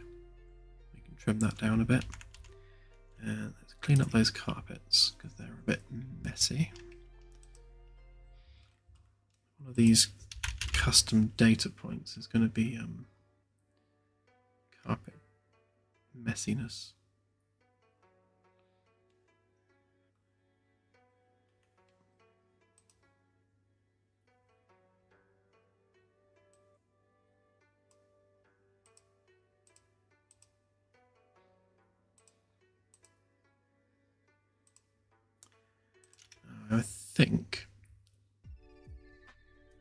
I think we're overlapping one of our custom data points, because things like the dirt on the carpet and the color of the lights, we use custom primitive data to drive the settings in the material.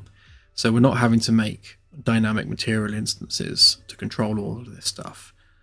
Like the color of the light, we can just change.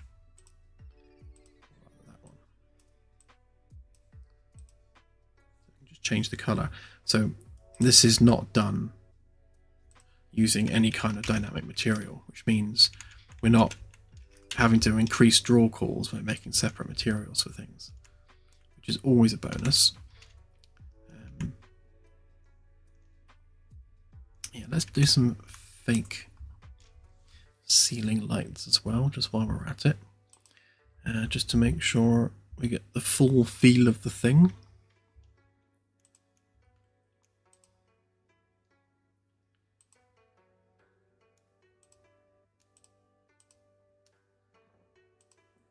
Where's our straight one? We'll steal that.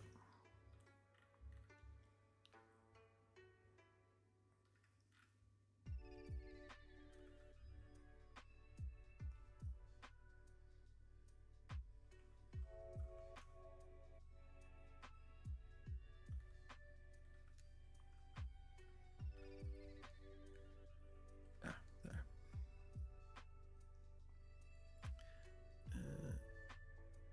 That one will do.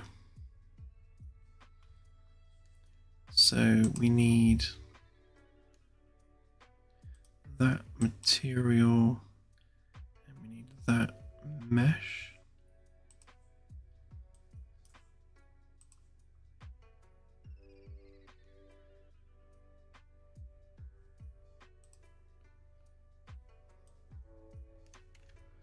Did it even add that? Apparently not.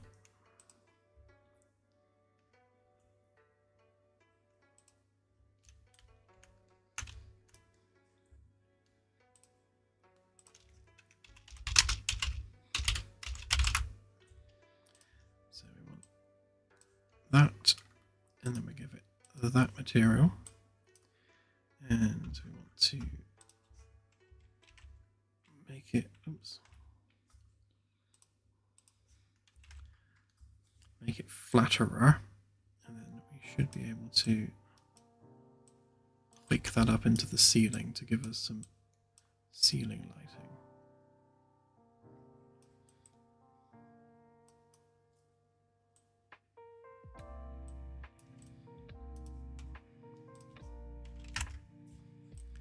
Again, I think we're missing some custom primitive data.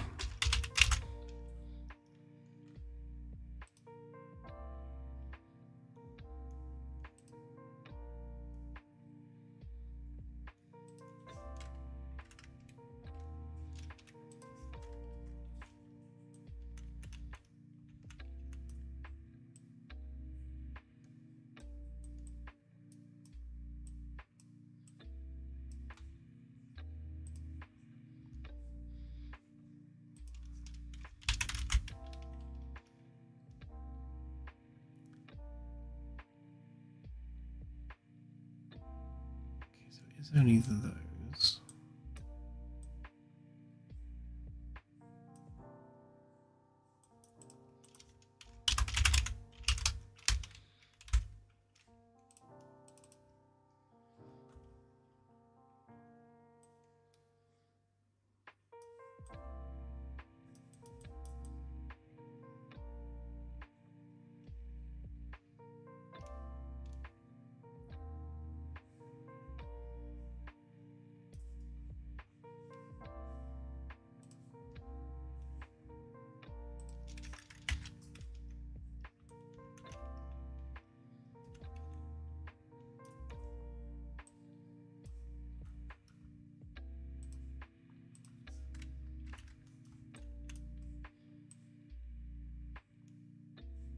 Why is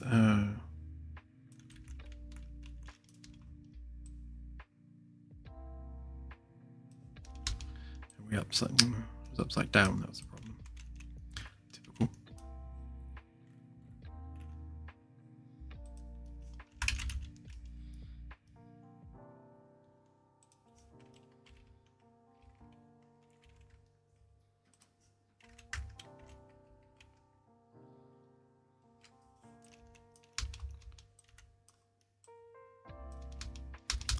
This is how we fake light the ceilings.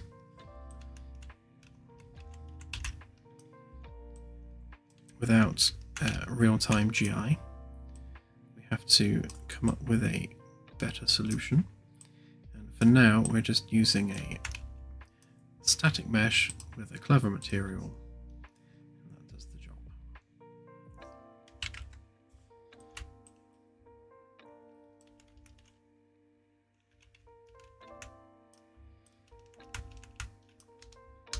Although it's a bit of a balancing act to get it looking right and joining smoothly with adjacent lights. So we do something like that just to simulate having lighting bouncing up from the floor.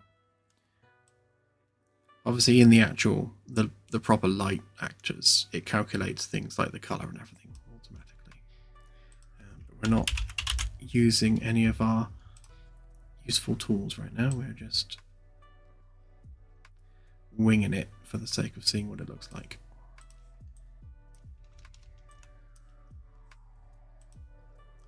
Probably a little bit on the saturated side there. There we go. Right, so we then just drag these along.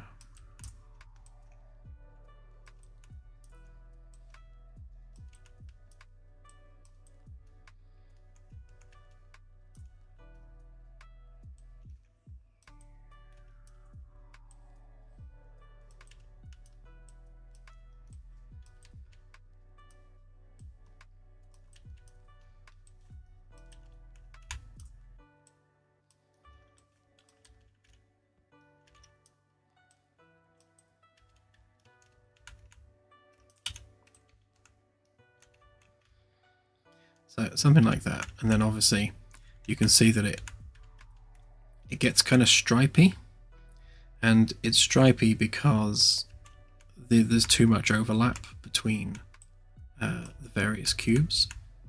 So we have to tweak and refine and fiddle with it to reduce the striping as much as possible, while still maintaining the fact that it's lighting the ceiling up.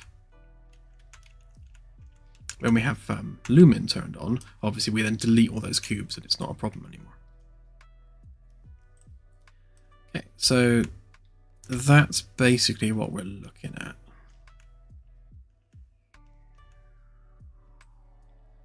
And again, yeah, the carpet I can't fix because it's sharing the same custom mesh data as the lights. So we'd have to mess with that. In fact, we look at the material, we can see exactly which channel it's coming from.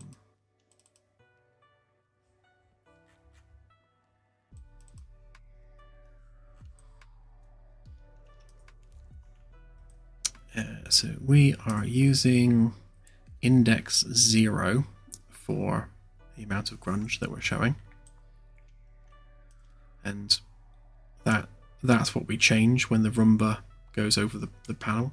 So for each flooring tile, obviously it's managing its own grunge amount, so the Roomba is basically flipping that custom data value as needed. Okay, so we've got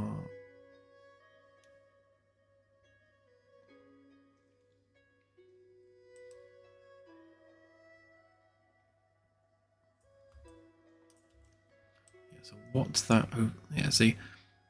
So this one here, so we've got overlapping channels. So we can sort out the dirtiness of the carpet, but at the same time, this is the red channel on the ceiling panel. So like we're removing red from the ceiling panel at the same time as cleaning the carpets. Such is the nature of sharing custom data points, which generally we wouldn't do because there'll be separate meshes. Find a balance point in between. Yeah, something like that.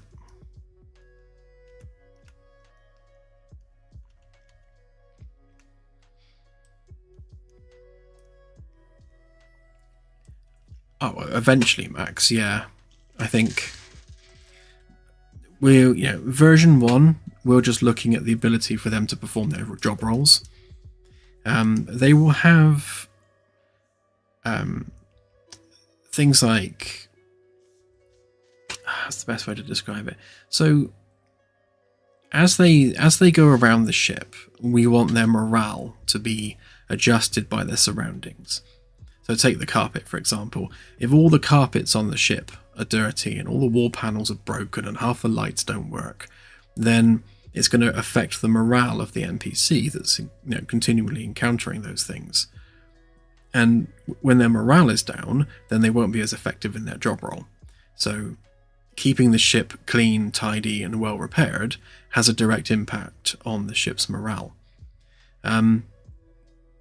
So yes, we'll be adding more depth to that over time. So things like preferences, likes, dislikes, that's like the next iteration again on top of the initial implementation, which again is how we do everything. We iterate in layers.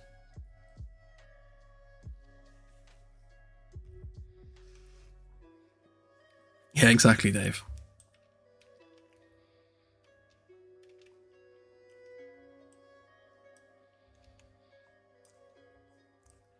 If I grab a person, you'll see that these corridors are deceptively large.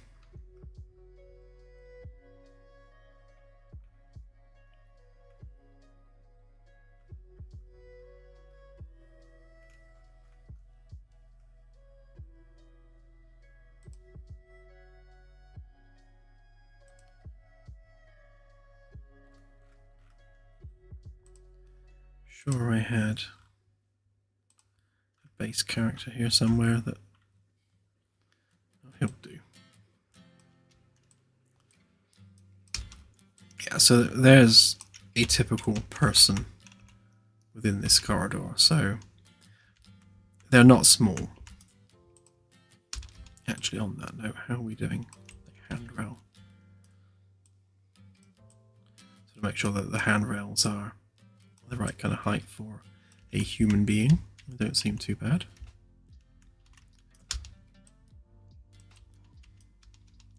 And again, when it comes to like wall panels and stuff, if we're putting the wall panels embedded like within the wooden trim, then that's a decent height for a human, and also for the windows as well.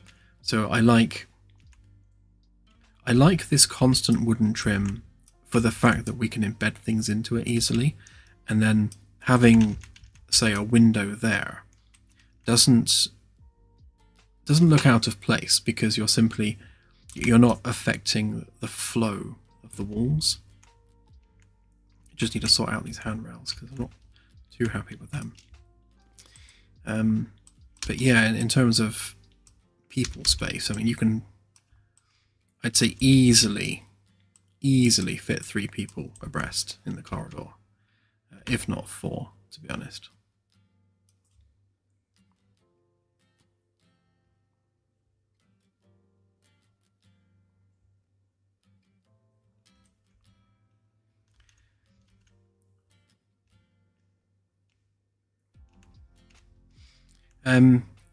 Right now on Inoni, we're just kind of spitballing with ideas. Just throwing some shapes together and see if any of them are appealing. I was actually gonna, I was gonna light the bottoms of these, wasn't I? So let's add a couple of tiny lights under there just to see what that looks like.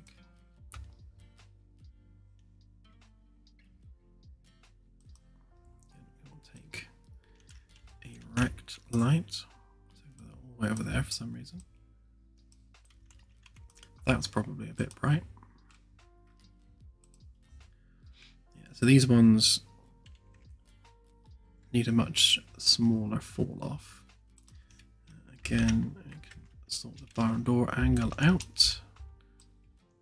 Have them facing down. Significantly reduce their brightness.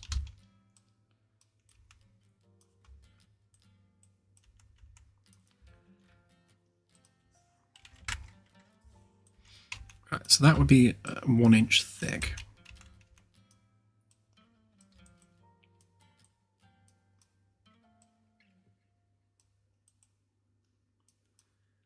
And these guys would live under there like that. So we'd have an underfloor light. Each one would be 2 meters long.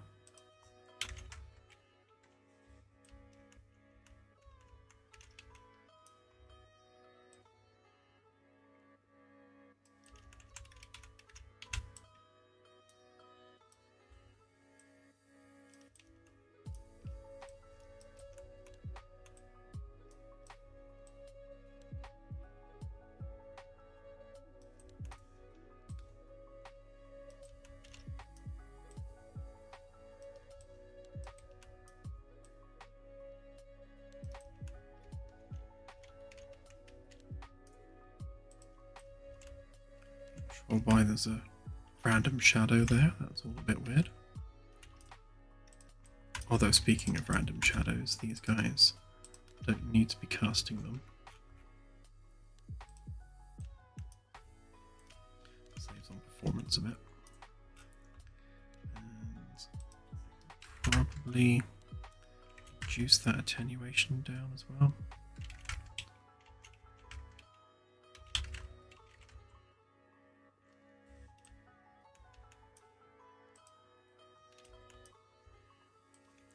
Overlapping lights are the devil, so we have to avoid that as much as we can.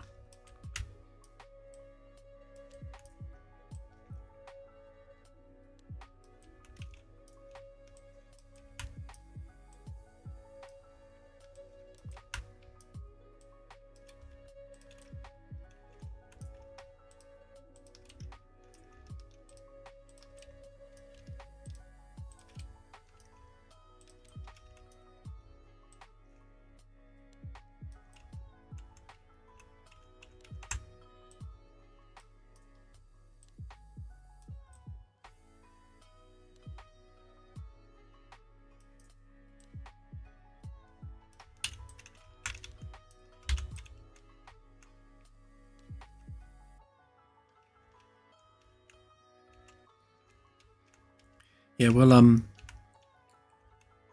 probably go with some kind of world-aligned pattern. I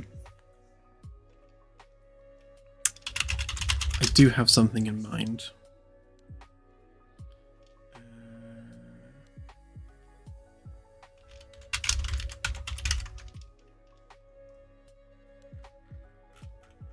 So there's a particular design you see in Stargate, like on gold ships and such, and so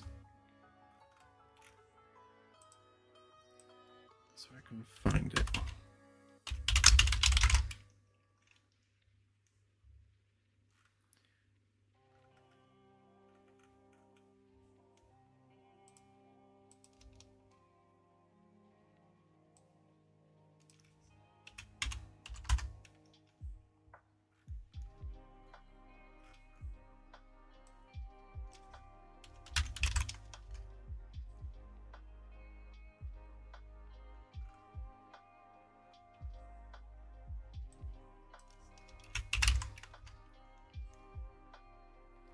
Of course, I can find absolutely no examples of it whatsoever, typically. I think that actually might be on the DHD. Is it? Is it? Oh yeah, kinda.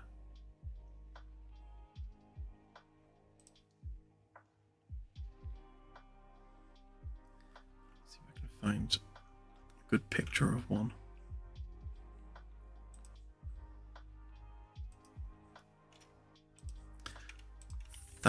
Right, so on a lot of the designs in Stargates, you've got these kind of arcs and curves that are kind of nonsensical in some ways, but they add something to the design. And I was thinking for the wooden paneling, we could go with something very similar. So we could have like a gold inlay, which kind of uses this same kind of curvy arcing design. And if we were to do that on a world scale or world aligned perspective, then like that curve would come down across panels, like how like these bits of parquet here, you can see that they actually cross over the panel. Although these ones aren't world aligned, that's just a coincidence, but you can see how they cross. So we'd have like curves and arcs and all, and they'd all be like glittery gold inlay within the wood, which could look quite nice, I think.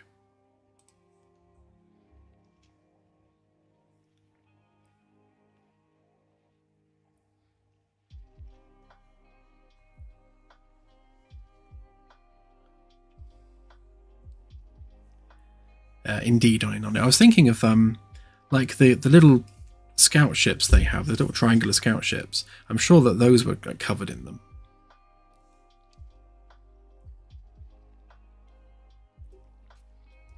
Yeah, definitely some marble.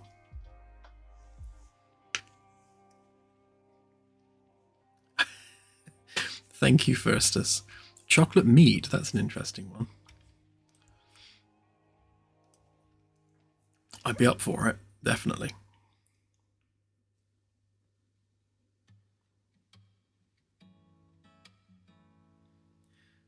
Yeah, I think going with curves rather than straight lines would certainly make it more, I don't know, kind of luxury. Oh, thank you.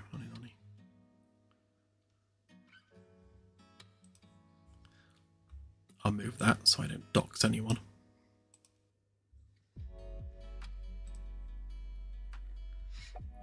Oh yeah.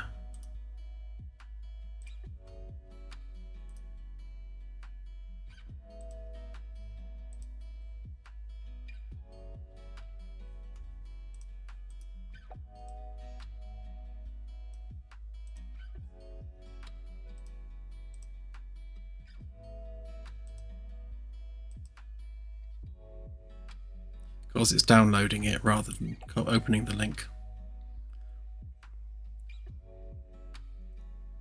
Yeah, that. Yeah, this sort of thing. Actually, I quite like quite like the fact that this has got a design inlaid into it as well. Yeah, this sort of thing. So obviously we don't want to rip that off directly, that would be bad. But something like this, where you've got curves and arcs and patterns, and have all of that as like gold inlaid into the wood, which I think would be very, very nice.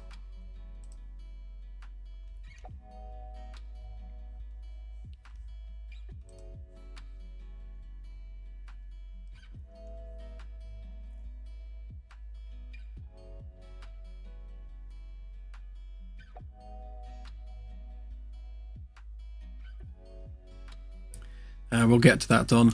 So the point with the Magellan's outer areas, because I was talking to Claire about this. Obviously, the Magellan is a huge ship, so it's going to take exponentially longer to finish.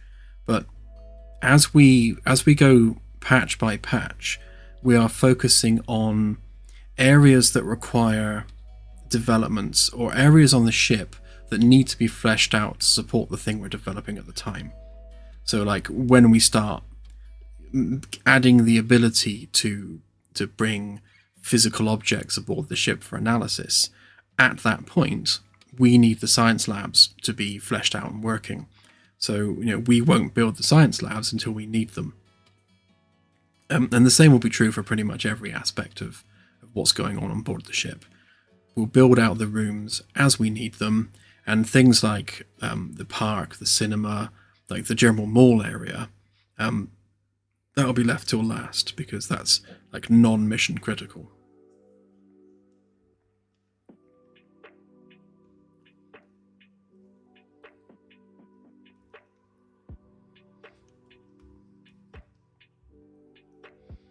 Anywho, back to this.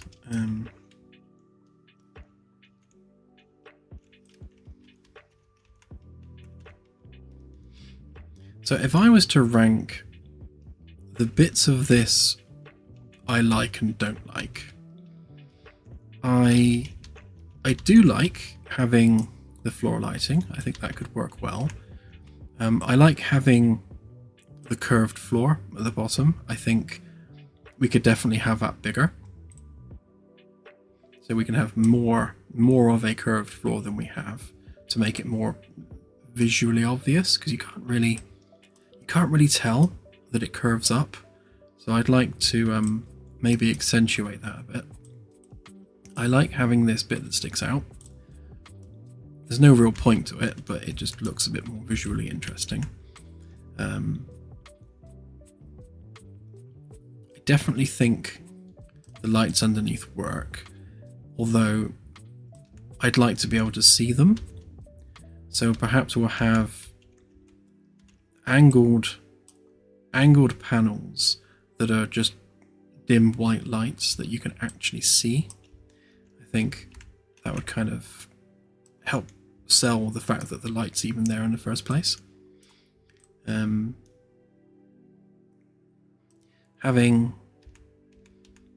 the HVAC vents molded into the plastic rather than just being open mesh, I think I like that.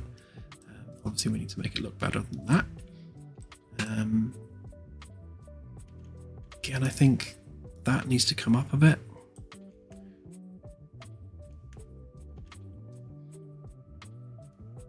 Yeah, I agree, Christopher. I think the only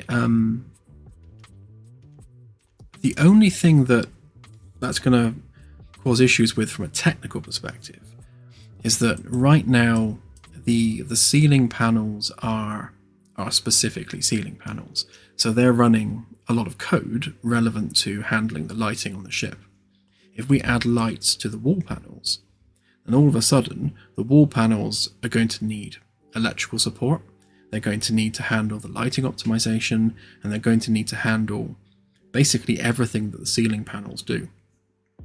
So it may be worthwhile at that point to make the wall panels into ceiling panels and just have maybe a uniform base actor, like a master actor class, that just handles any kind of panel on the ship with lighting, whether it's the ceiling or the wall or even a floor panel. In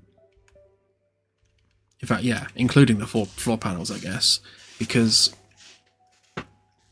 walls and ceilings can get dirty just as much as floors can. So it might be worth unifying all of these panels into a single actor, and then just having various things you can turn on and off as you need to.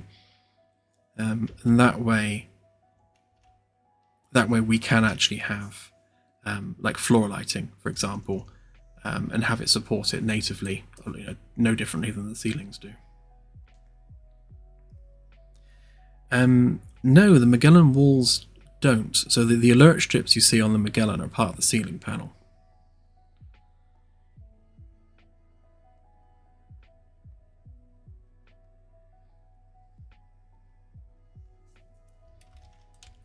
And yes, these absolutely will have touch panels in them.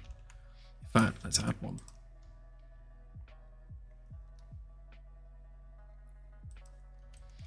Because we can. Well, we can-ish.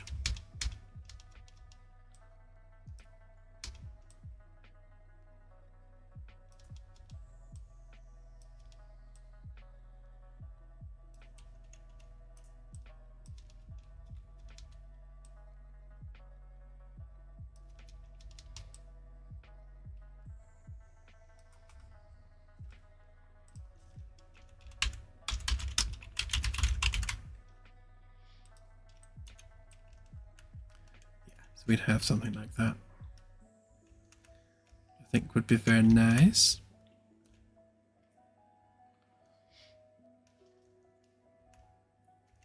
It's kind of approaching a TNG look, to be honest. Double check that now. We don't want to accidentally make TNG corridors because that would be not good. A big version of one.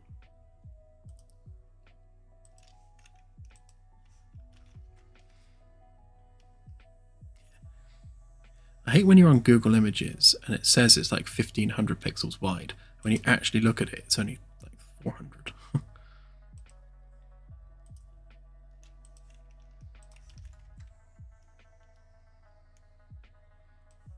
That'll do.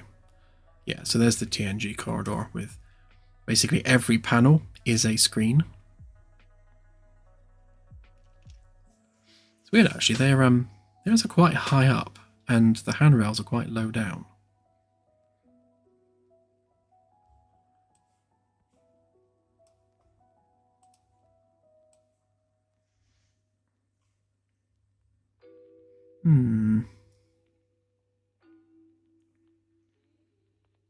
Got the number of lights around there makes me cringe. Because if we were, well, I mean, we could unify those into a single rect panel just for consistency's sake, but that would probably need to be a separate one.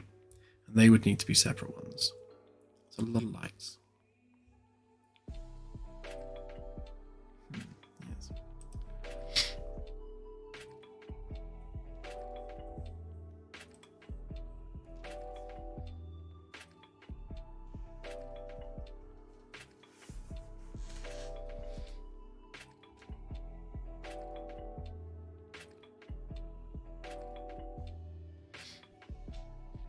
Yeah. Let's try adding an angular light on there and see how it looks. Yeah, true. We don't have to worry about GPUs in the real world.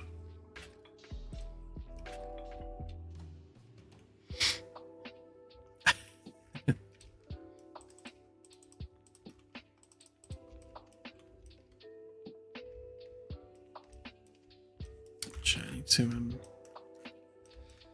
redo the template on that one, don't I?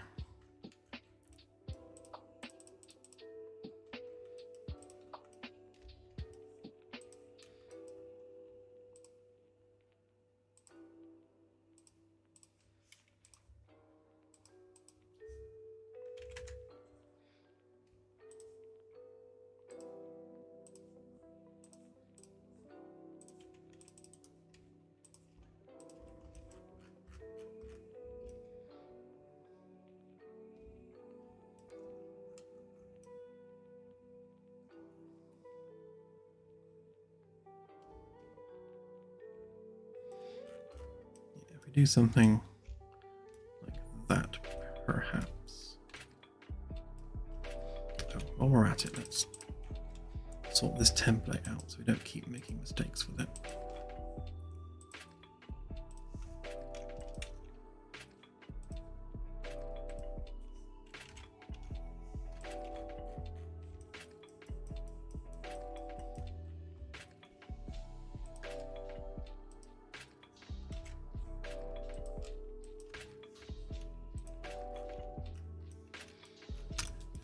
Actually, yeah, one thing I said I was going to do was raise that up. So let's just bring that up another inch. And then bring that up another inch accordingly. And then maybe bring it down a tad too. So right now, total gap is 97.5, so let's make it 95.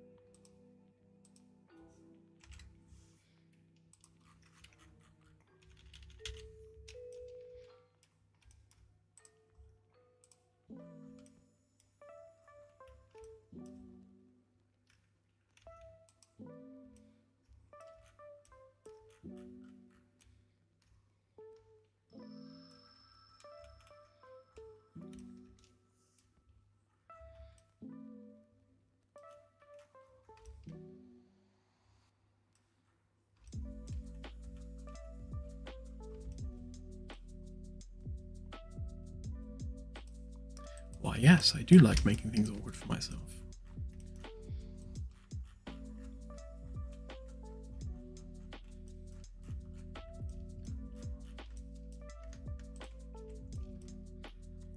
So we don't need all of this at the moment, do we?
YouTube just crashed then. Hopefully we're still online.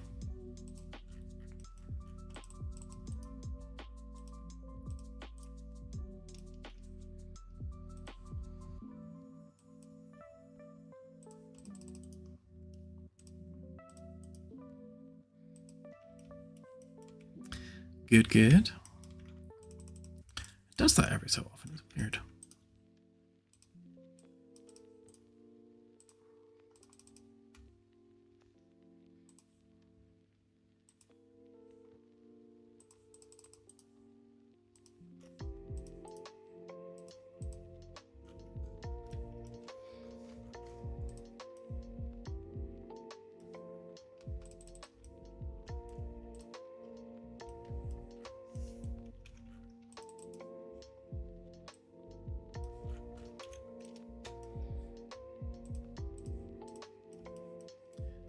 We take this flat surface here and we just bring that in a tad.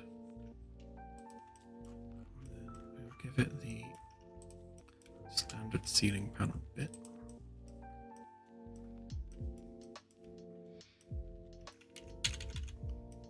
Right, that just gives us a light at the bottom.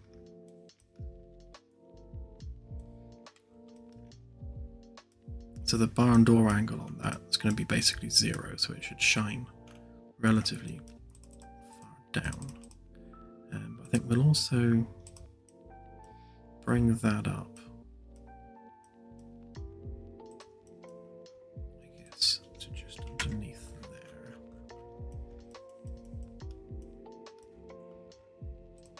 Same on that side as well.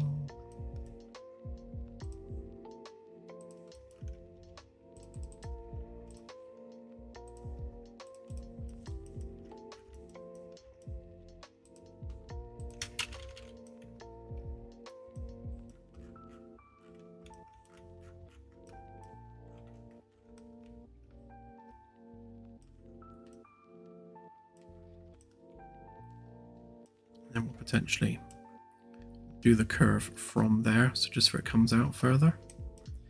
But I guess we need to see how well that's going to mess with door frames once we start adding those in. But let's give that a try. I think we'll also, because I think they look a bit flimsy, try just bringing them down a little bit more. Just make the handrails a bit thicker.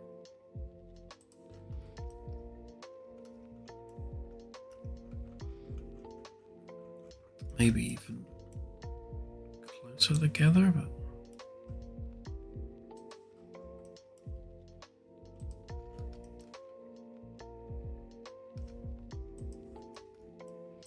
let's give that a try a minute. See how it looks.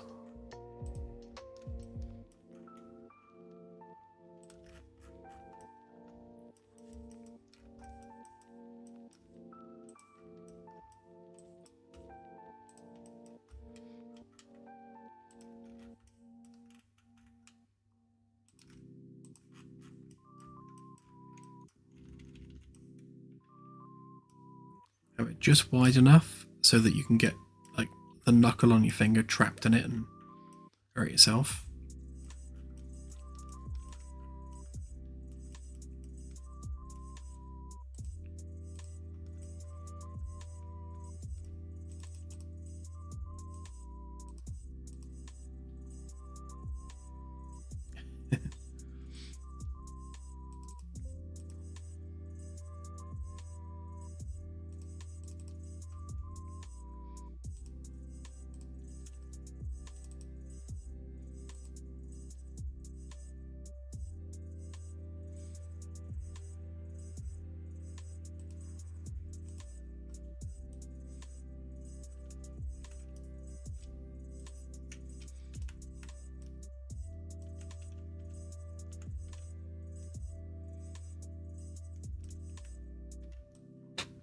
Don't think you're going to see them if you put the camera kind of eye line height. Yeah, because of the 45-degree angle, those lights are not visible. So it might be worth, if we have the light just wrap around the curve, because the physical rect light can just be moved up and around. It's always awkward when you have weird geometry on the lighting that you can't just align a rect panel to it, but as long as it's not too much of an extension above the curve, then it'll be visible.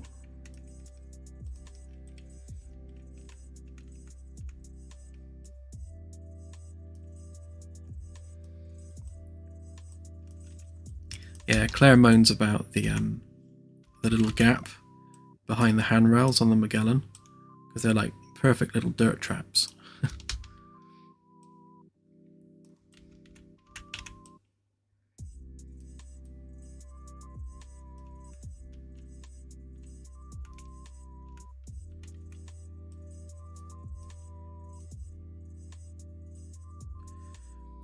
Yeah, so if we had it as a curve, then I'd move the light caster further up like that, and then maybe make it wider, so then it's covering that curve,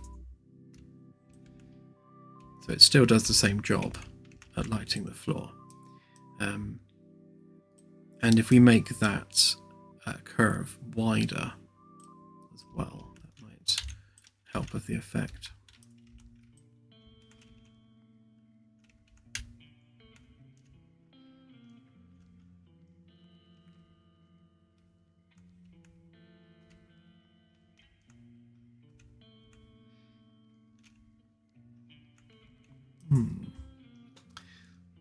I mean, we can also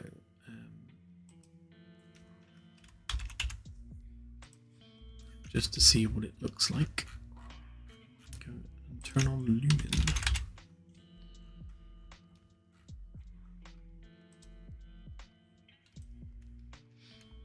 Very bright.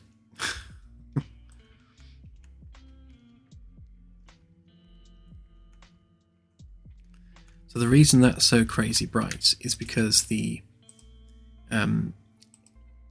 geometry in the ceiling it obviously contains emissive materials, which is all injecting into the lumen scene, which we can't turn off because we'll then also lose bounce lighting from the floor because they're all the same object, which is why these things need to be separate objects. So yeah, that didn't work. Let's not do that.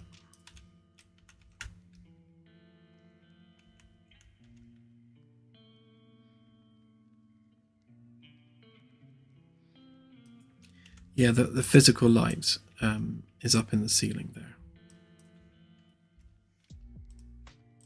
So that's the rect panel. But I think we'll make this ceiling light narrower. It's a bit wide at the moment. And then we need some room for extra details.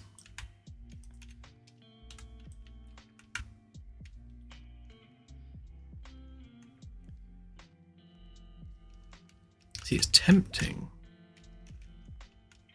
to have some like little tiny alert strips on there, but I think that's, again, I think we're going a bit too J.J. Abrams if we do that. But yeah, the surround needs to be wider on that. They need to be thinner. That geometry needs to come down further.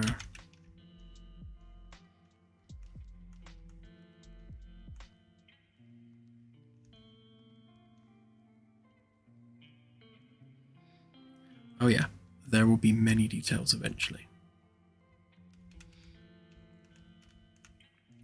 Yeah, so I think I much prefer the handrails with the panel raised above them. I think it looks nicer than this. I think it's losing it a bit there, but that looks nicer. I think having the ceiling come down a bit further as well looks nicer, and we haven't really lost anything really in the way of vertical space there. Still plenty good for windows and for screens and anything else you want to embed into that space.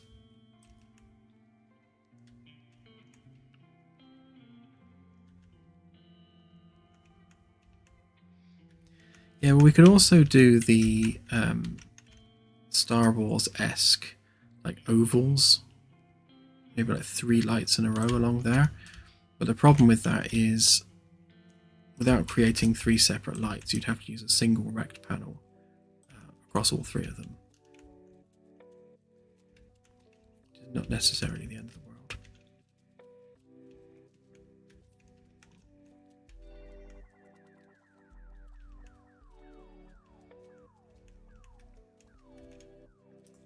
Let me try wrapping it round.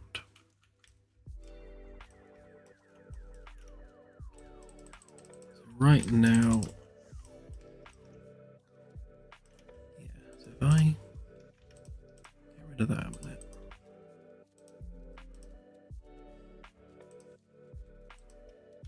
We take that edge there, copy that over about an inch.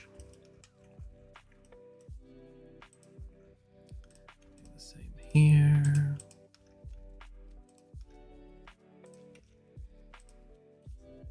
about an inch. Grab that, come up.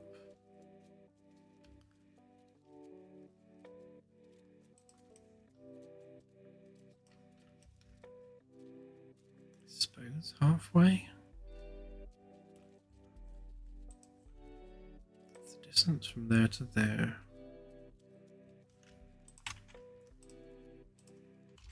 Let's do it the other way around instead, just so we can get the same size both ways. So if we come down, let's say 3 centimeters,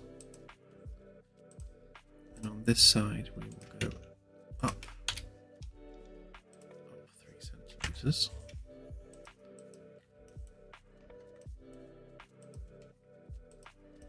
So that would become the panel, and then we just need to soften that bit there.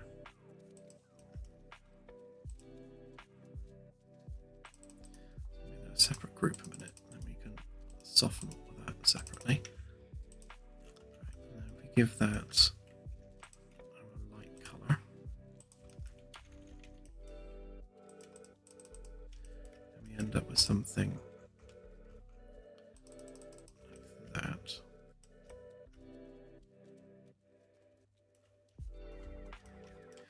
obviously we'll like round off the edges and everything, so it won't look quite so so nasty. Actually, I may as well do that now.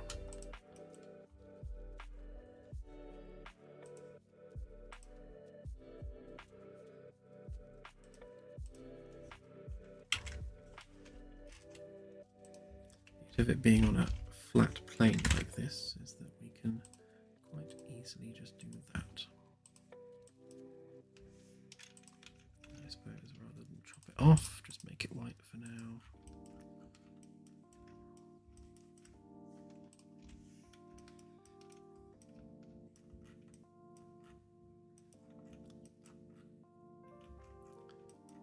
That's probably a bit small actually. Let's go a bit bigger. You lose all sense of scale when you're working with stuff this zoomed in.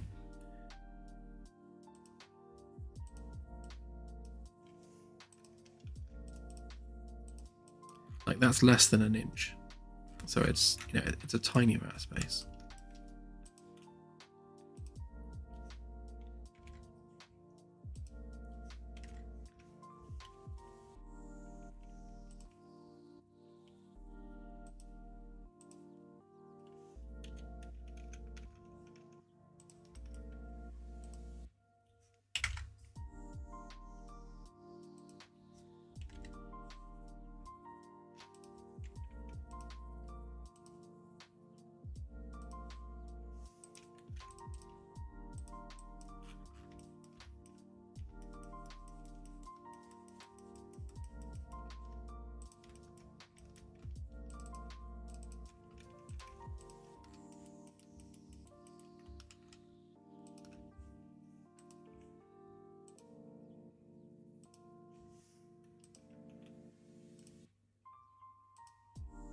For laziness.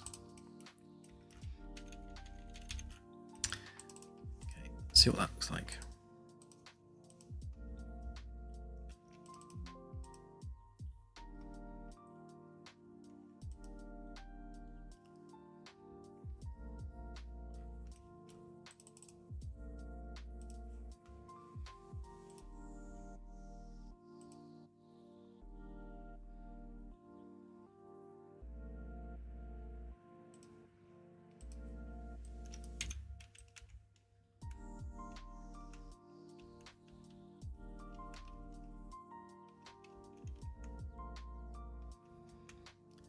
Yeah, I think we can definitely make that work.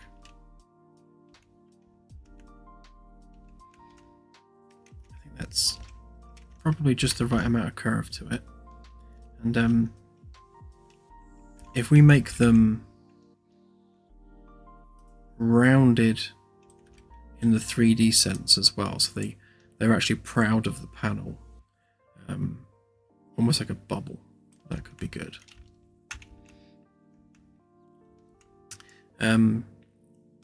They will work, most certainly.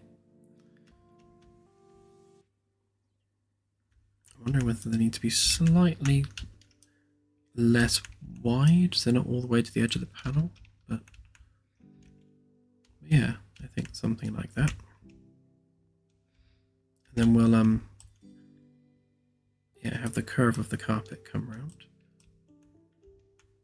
Might be worth actually making them go almost all the way to the bottom.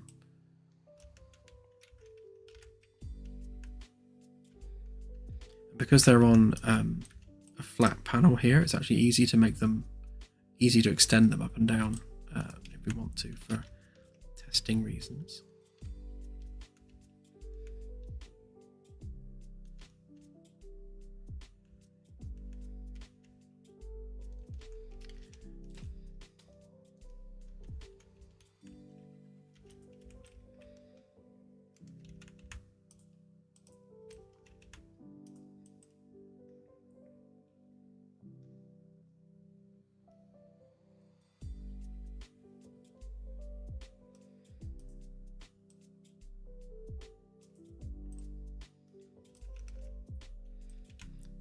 Select all of them before I go messing with it. It'll be easier once these are actual proper panels, obviously. And we're not having to bodge stuff.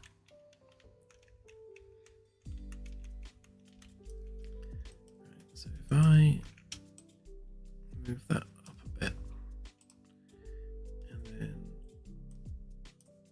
maybe make it a little bit bigger. That's too much bigger.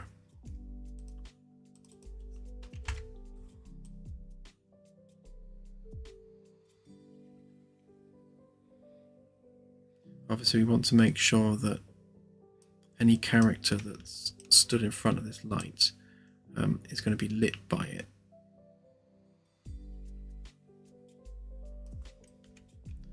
Can't really change the angle of the light because it will lose our floor lighting. Maybe go a couple of degrees and get away with it.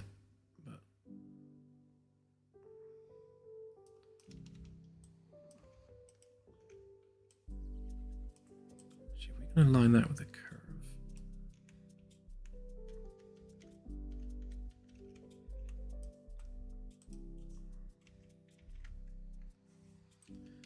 Make them a really bit smaller.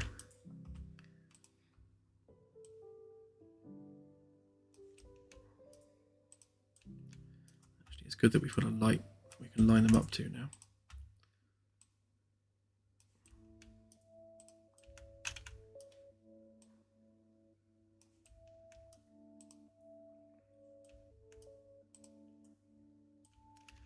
Do.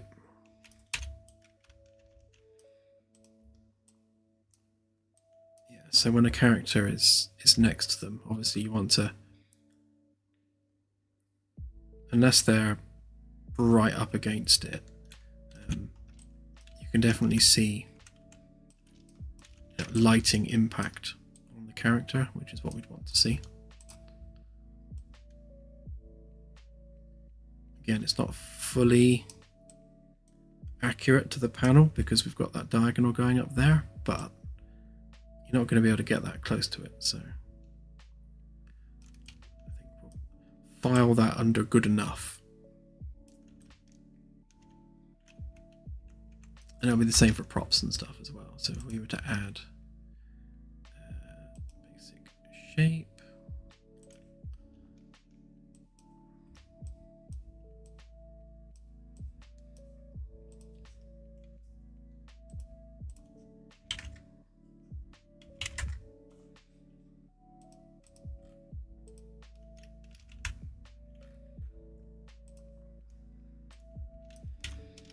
so we had a red ball. Obviously that ball is then lit by the light, which is nice. And of course when Lumen's configured properly, that would bounce red light everywhere. Such is the loveliness of Lumen.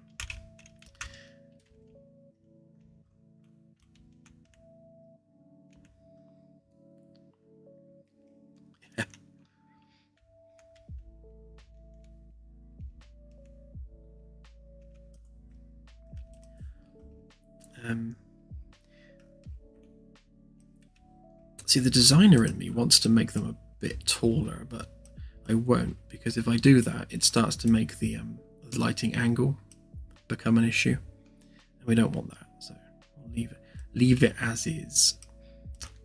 What we could do though is we could try increasing that curve.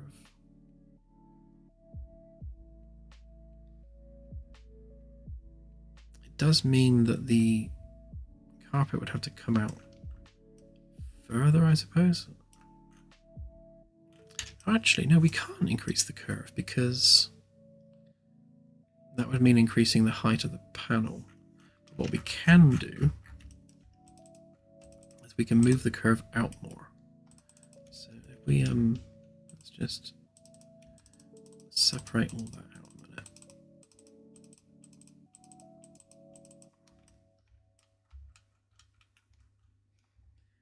So if we were to move this just a bit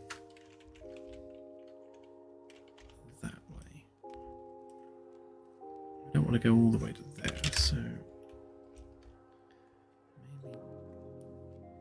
just so it's catching the edge of that light.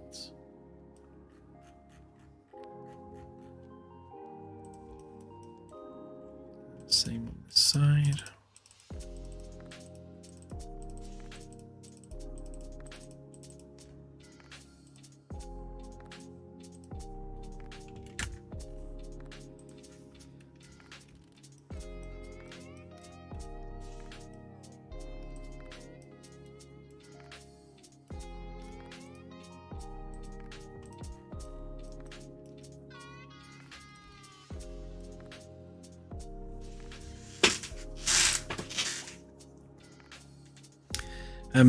We can only do that, Christopher, if they're not casting shadows. Although they're not casting shadows, so we can probably do that, yeah.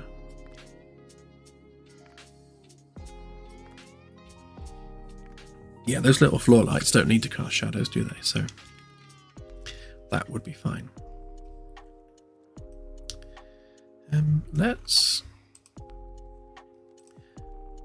turn these into separate bits of geometry a minute. So we grab that and group it up. And then we grab that and group it up.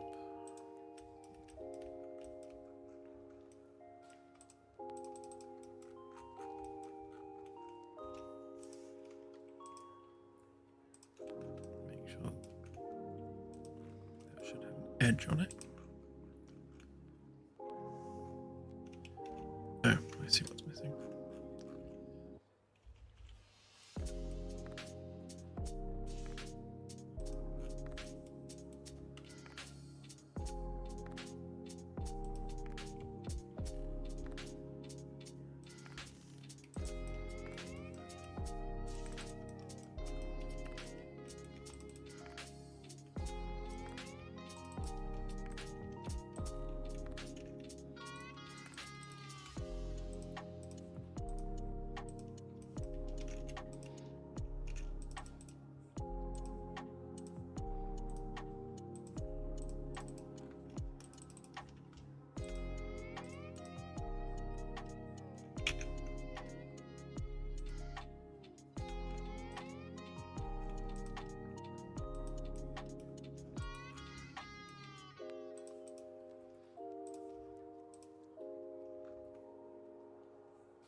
I had the right colour then, but obviously I did. Okay, does that have an edge? No.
Right, let's see how that looks from a flooring perspective.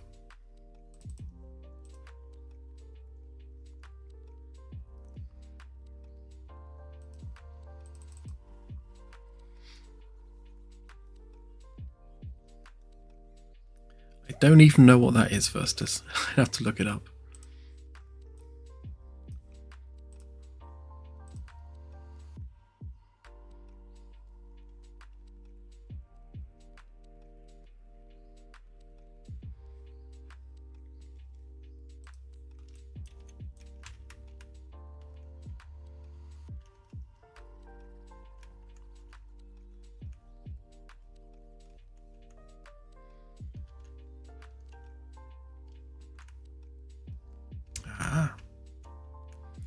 To be fair, she probably did. There's every chance I've forgotten about it.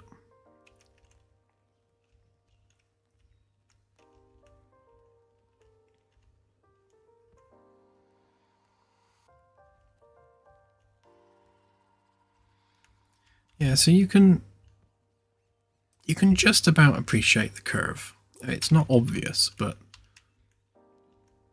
it's kind of there.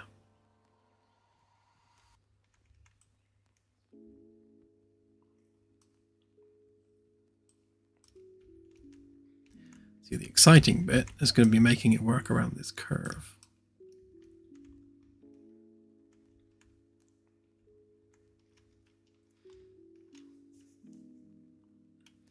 Yeah, we really do need to start doing a Twitch dual stream as well. I think, again, my biggest concern with doing that is having to keep track of 2 different chats. I mean, I can barely keep track of 1 chat, let alone 2. If we can merge them in some way.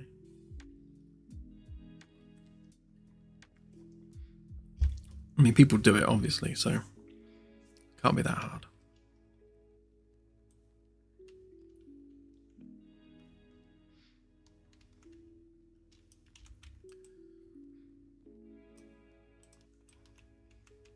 Just going to try moving these back a minute.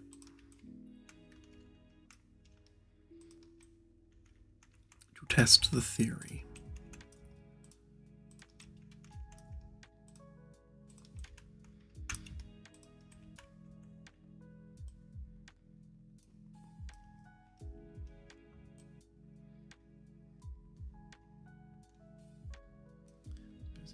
Sense to do it at the edge here, doesn't it?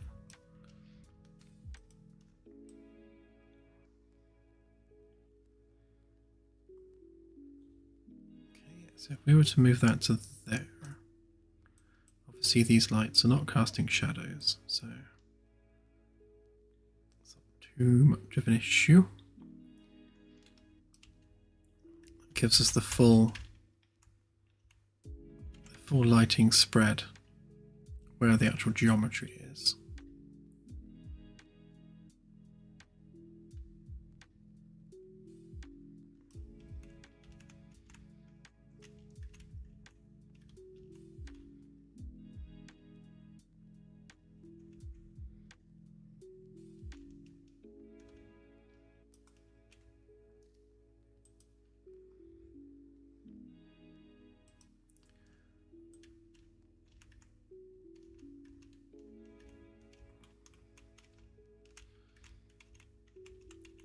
So we group those, change it to the global reference frame, duplicate the group.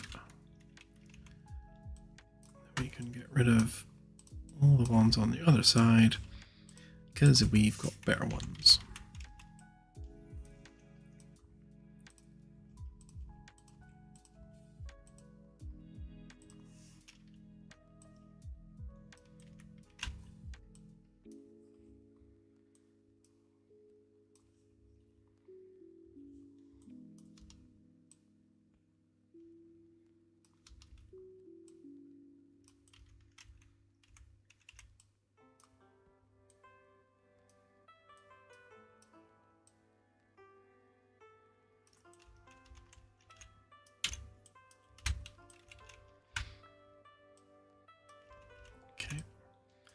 Does that pass our leg test? That's much better. Yeah, so the light is it's coming from the actual panel where you'd want it to. So that is better. For sure.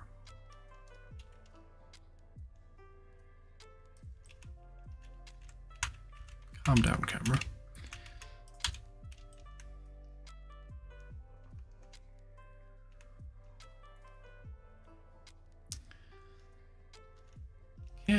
So I think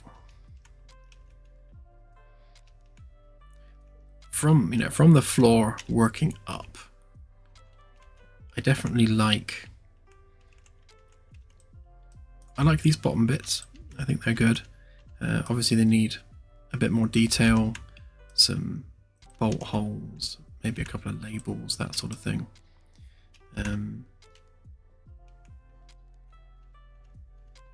Oh, there's a question. Do we have exposed bolt holes like we do on the Magellan? Or do we have little caps that you can open? I guess little openable caps make more sense for a ship that's supposed to be more luxurious.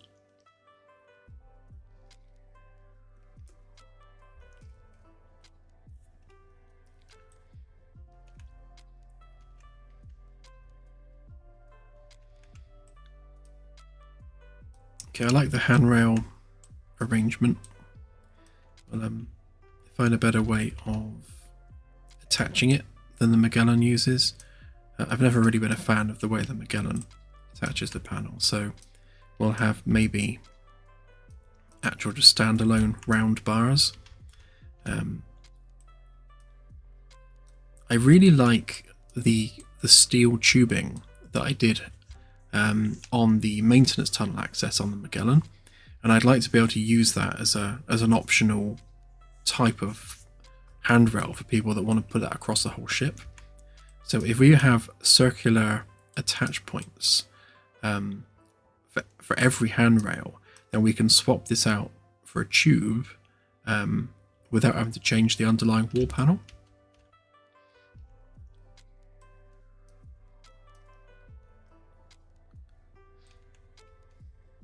Yeah, I think when it comes to adding the gameplay for actually removing the panels, if we just have like a circular, just a circular indentation, so you can see that there's a bolt hole there, and when you interact with it, it just pops open, revealing the bolt underneath.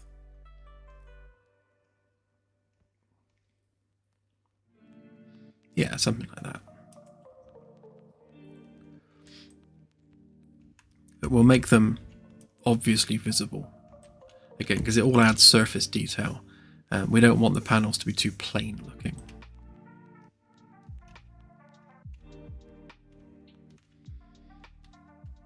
Okay, yeah, I quite like that. I mean, ultimately...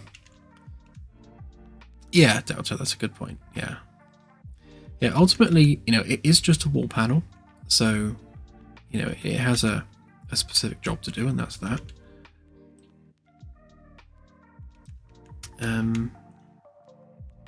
Yeah, and there's really only so far you can go with a wall panel in terms of the detailing, because it is just a wall panel. But the ceiling panels, I think, will be where it's a little bit more detailed dense.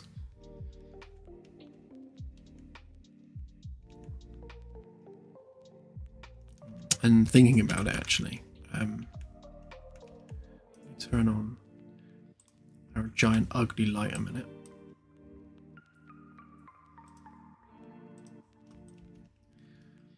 For situations like we're going to have here, where we've got obviously an angled outer hull, and we're going to have a need to put windows at an angle through there, and probably have this as pillars coming down.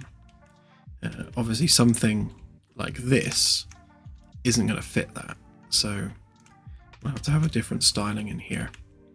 But that's fine, because we can maybe have it come around this section and around here like the rest of the ship. Obviously that would be the same all the way through there. And then have it transition smoothly into a different kind of style for there.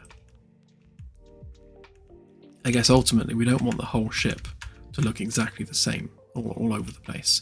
So we need these to... Ooh, no, here's an idea actually. So rather than have it come all the way around for the door frame, we could actually end it like that somehow. Some kind of either angle, maybe an angle, or angle that way, or angle that way. So the white panel ends, so the door frame just has a solid white surround. A bit like the entrance corridor to the bridge on the Magellan. I'm liking that idea. So if we're doing that as a design motif all over the place, then we can kind of end the wood there, do something with this awkward bit, and then have it there as well.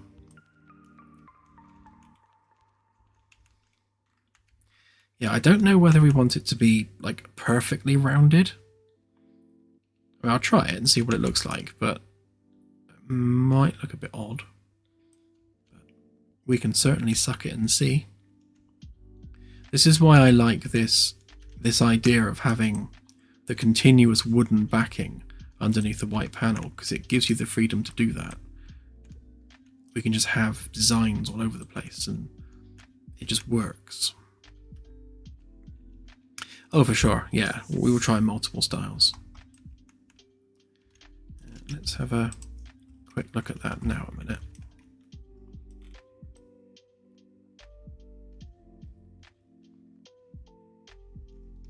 So if I do what I did before with this, so we'll join these back up. And to do that, we need to remove the bottom bit. And remove the top bit. And then we'll join top bit and bottom bit together.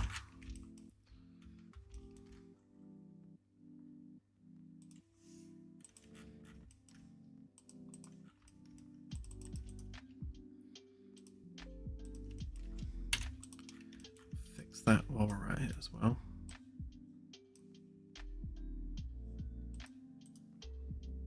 Of course you're a separate object, why wouldn't you be?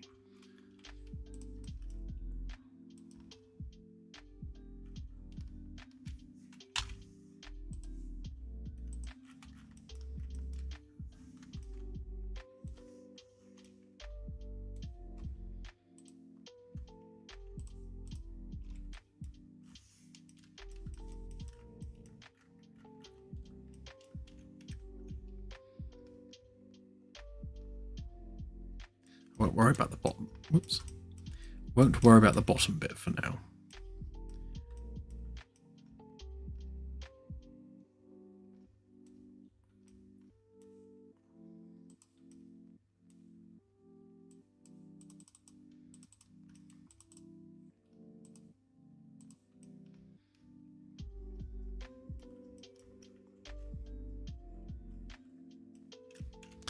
Going to copy this up and out so that I can work on it without getting the camera stuck everywhere.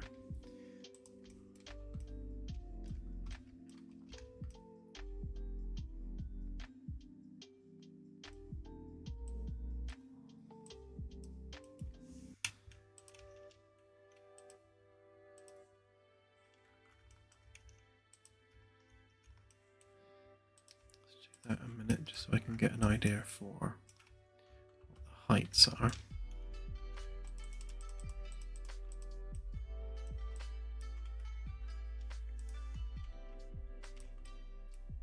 So we need to line up with that.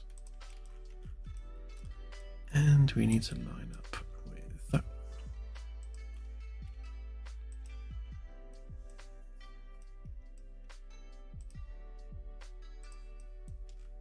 So those are our bounding edges.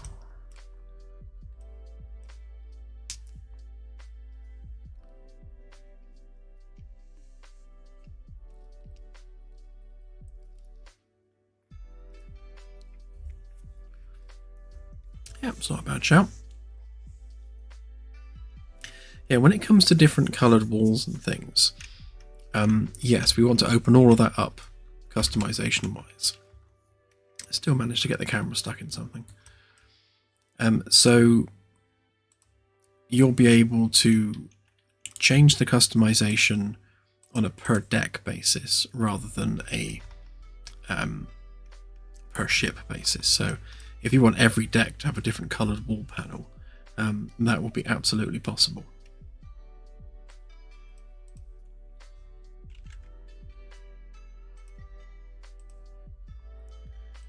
If we were to go with something like that, just need to have I put it in the right group, wouldn't it?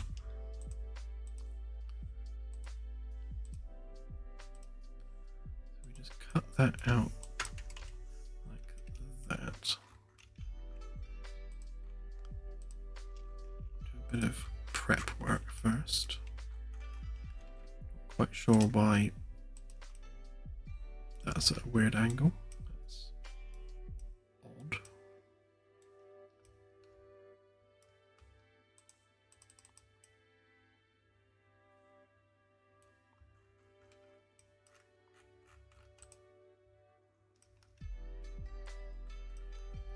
That's weird. I mean, that's... Stop it. That's a straight edge.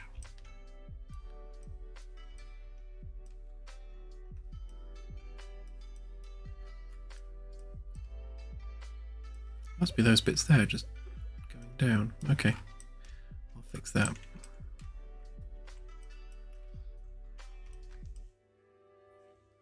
It's always something that needs fixing.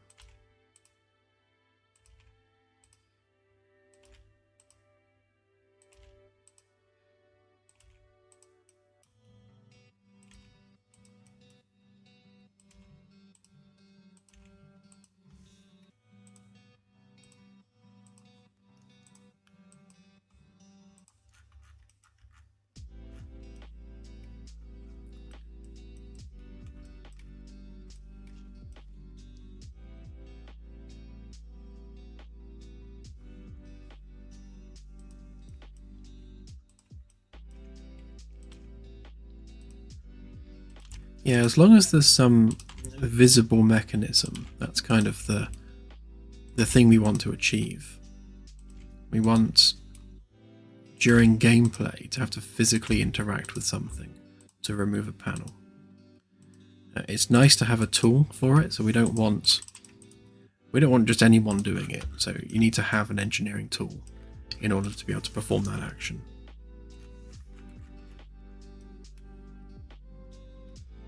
Right, so if we were going with circular, that is what it would look like. So it would look like that.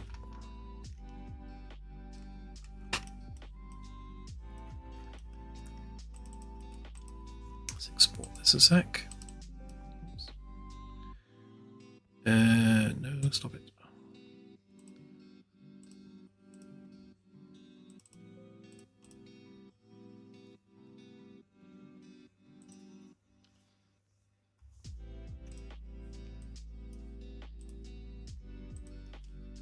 I think this is definitely the way to go. We just need to find a style that really pops. Let's turn off our ugly light.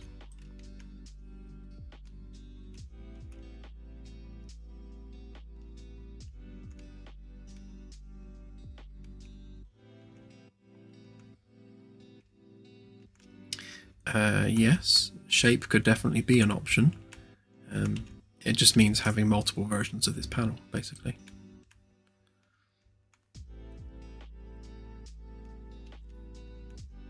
Okay, so that's what round looks like. Let's move that panel in the middle somewhere.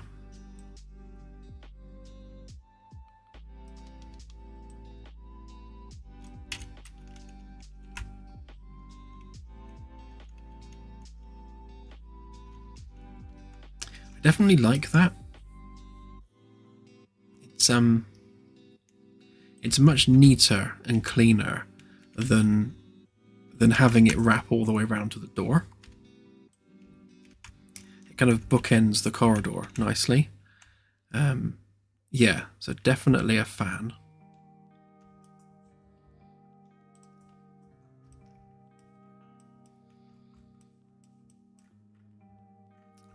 Okay, let's try a different one and see.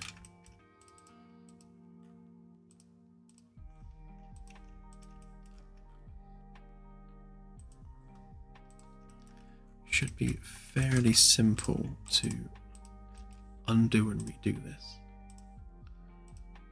Get rid of that bit.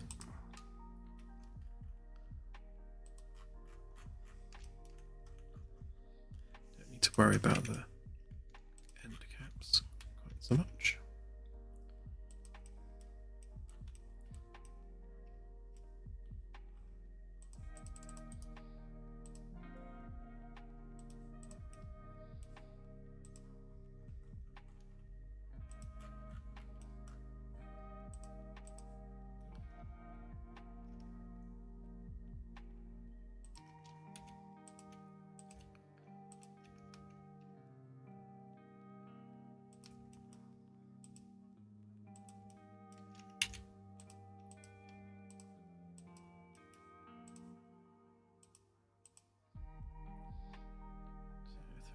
Point 6, 34.6, 34.6.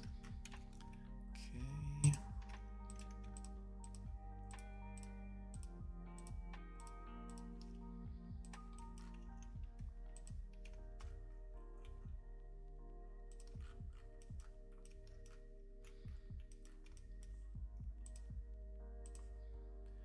I think I do the angle.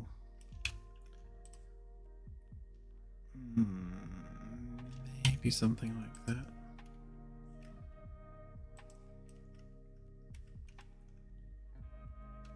Part of me thinks it should perhaps be more like that. No. Maybe more that. It's going to need some rather heavy rounding.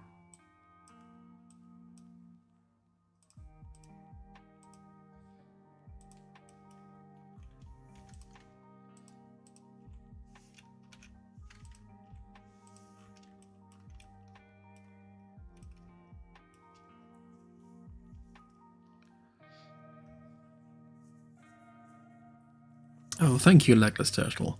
And thank you for the super chat as well. Very much appreciated.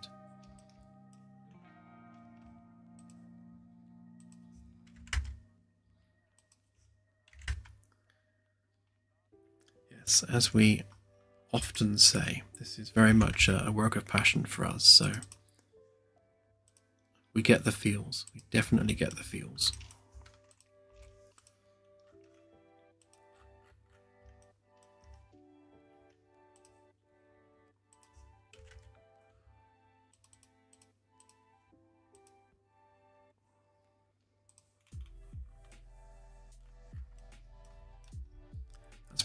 Perhaps a little janky looking, but we'll run with it and see how it looks.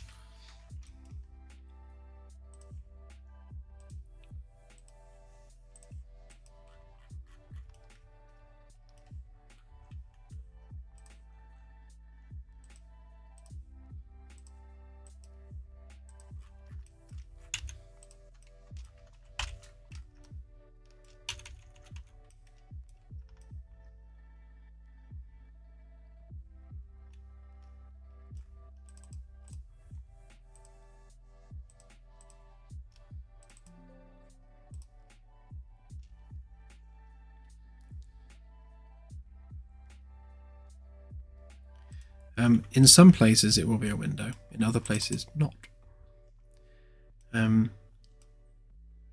Certainly for sick bay it could be a window.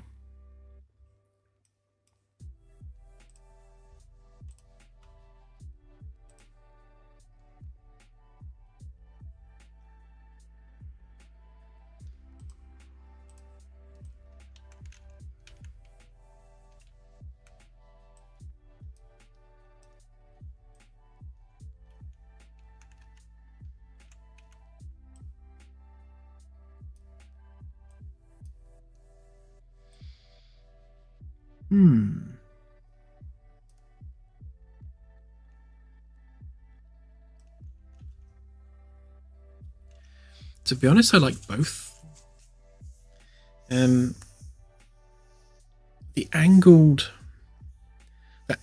design is kind of Lunara's motif. So again, like the entrance corridor to the bridge, where those angled white panels, that's kind of their thing. So in that regard, the angle is very much up their alley. But yeah, I mean, the circle looked good. I think maybe we'll go with an exact 45 degrees rather than slightly off.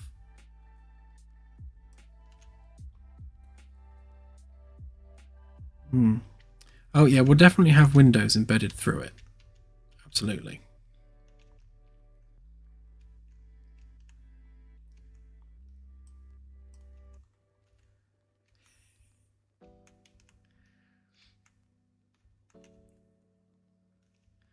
Yeah, these guys are just like, we're not moving.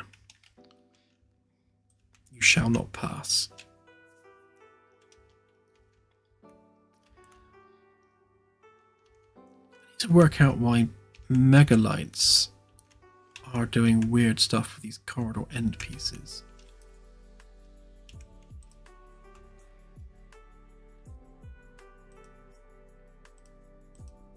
There is it.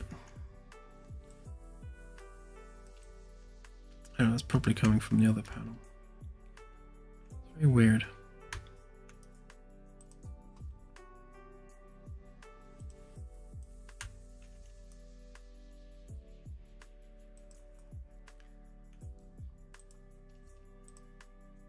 I wonder if it's a surface normals problem.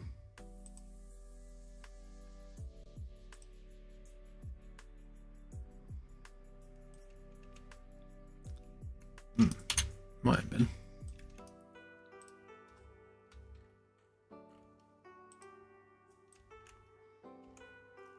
That's better.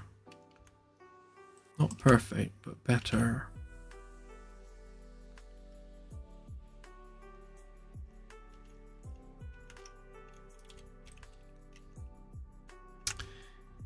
Yeah, so in terms of like the interior design language and such,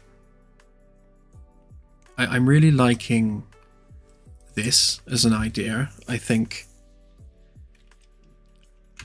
yeah, I think definitely stop the paneling nicely before the door frames. Perfect.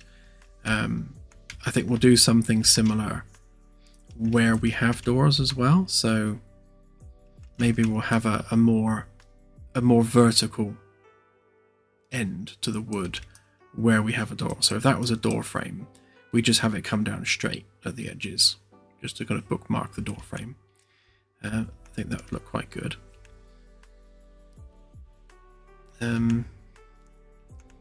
Yeah, I think we're getting somewhere. I'm liking the floor lights. I think they look quite cool. And yeah, we just need to do something with the ceilings that includes the wood. So maybe have the lights embedded into the wood. I know someone suggested having the wood behind the LED strips, but maybe have it the other way round. So have the lowest point be where we've embedded the LED strips, and then have it raise up ever so slightly into the wood, or have it stop like this here, so that the wood is underneath, and then have the lights embedded into that. And then we'll do a similar thing on the ceilings that we've done here, where we'll just cap it off before it gets to the actual door.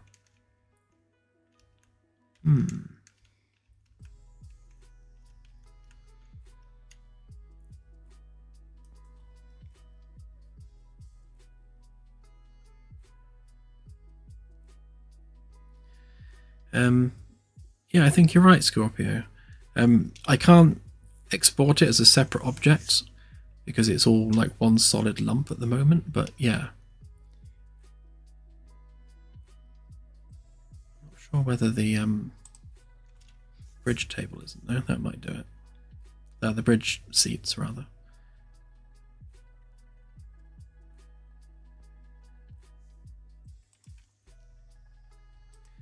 if I can find it, of course.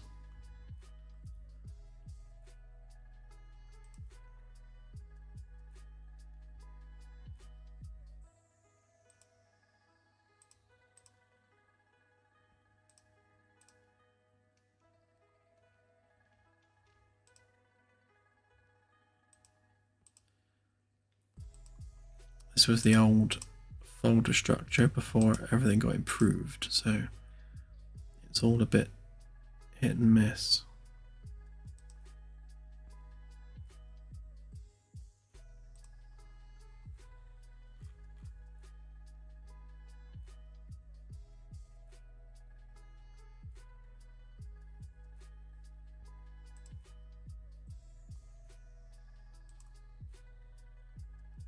I'd have to absolutely dig through everything to find what I'm looking for, and I have a feeling. Actually, no. So that's the bridge floor mesh in all of its glory, and it doesn't actually include the seats on it, which means that the seats are a separate object somewhere. Hang on.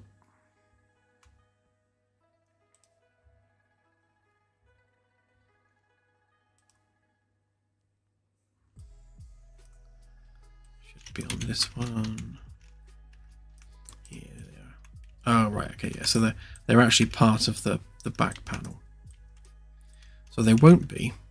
The reason they are at the moment is because this is all still prototype geometry, which is one of the things I want to sort out in the next update once we do the bridge NPCs properly. Sort out a bunch of this geometry so it's done properly. Because like we've got things like, you know, I never finished doing these panels, which means they don't line up properly and they haven't been rounded off. And there's just a lot of unfinished stuff on the bridge that we need to fix. So, yeah, that all needs fixing. But I don't have any singular assets unless I've got the table.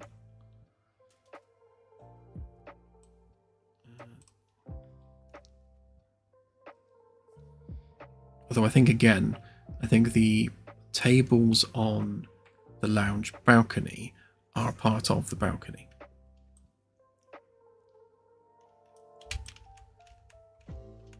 Typically.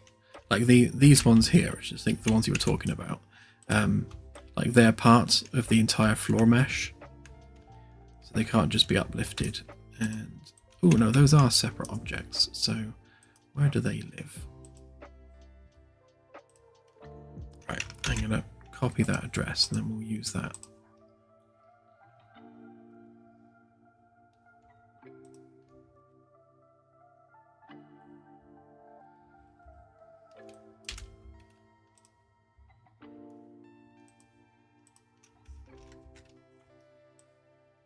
There we go.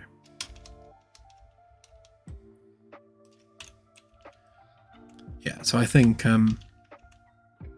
that kind of style of object is going to fit nicely within this aesthetic. I think that's definitely the kind of look we're going for. It's kind of retro-futurism, curviness, white panels, wooden inlays, you know, that sort of thing. I think it's definitely the way to go. You know, having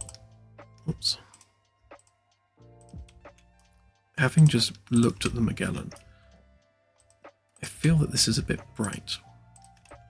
I wonder whether it's worth just dimming them down a bit.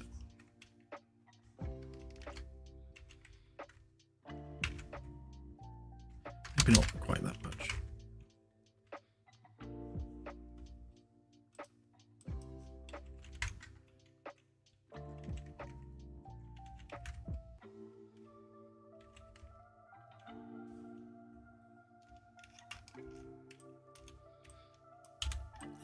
More like that, I think. We don't want the corridors to be dark and dingy, but at the same time, I think they were perhaps a little bit over bright.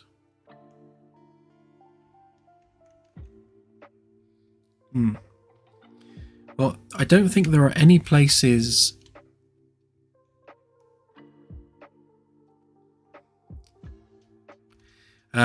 Yes, Christopher, I think that's absolutely part of the problem, which is that lot, not including that one. So on our custom mesh data, one of the things we have, did I use the alpha channel? Yeah, I did. Yeah, so on the actual ceiling actors themselves, it drives the bounce based on the color of the light. So it'll take the light color, the light strength, and it'll adjust the bounce lighting accordingly by adjusting the opacity of the fake light that we've got.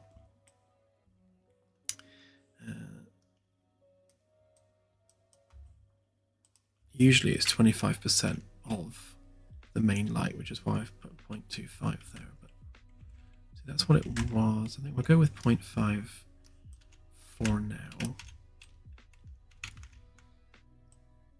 Yeah, looking less extreme.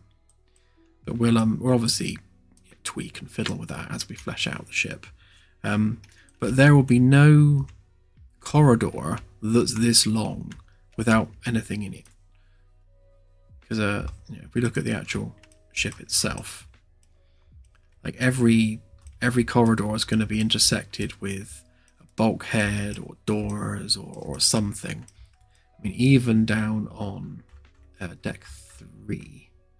So turn off those ones a minute. Get rid of that. Like the longest corridor on the ship is that run down through there, and you've got multiple bulkheads sort of breaking up the corridor as you go along. I guess the only bit that's not going to have anything in the way of windows or anything is this bit. And obviously we've got a door on this one. So yeah, this bit here is probably the plainest corridor on the ship.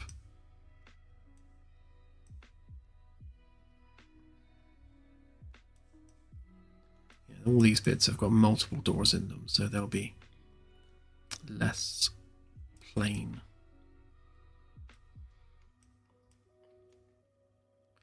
Yeah, so more than anything else, what we've been establishing this evening is more the design language. So yeah, yes, we can definitely have fake windows. That's not necessarily a terrible idea. But yeah, so we're basically establishing the design language we're going for this particular ship. So, what kind of colors are we using? What kind of panels are we going with?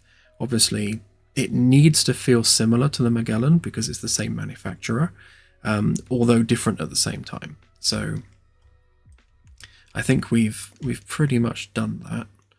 Obviously, the inclusion of the light at the bottom is very different from the Magellan.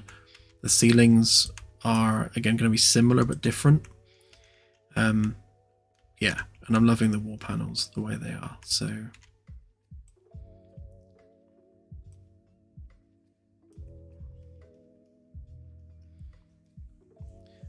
digital fish tank. I mean, that's not actually a terrible idea.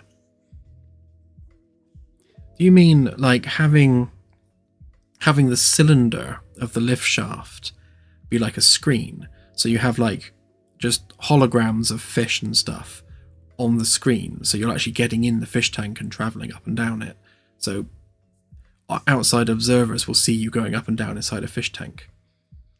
Because that is a very cool idea.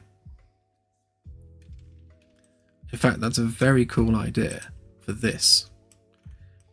I mean, this lift shaft going all the way down could be a giant fish tank, like that one, I think in Germany, that burst.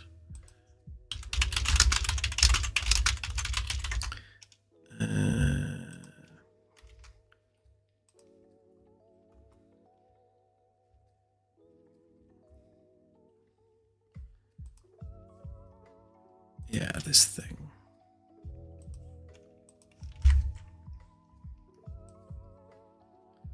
And this thing's insane. And it didn't last. So we can find a picture of it.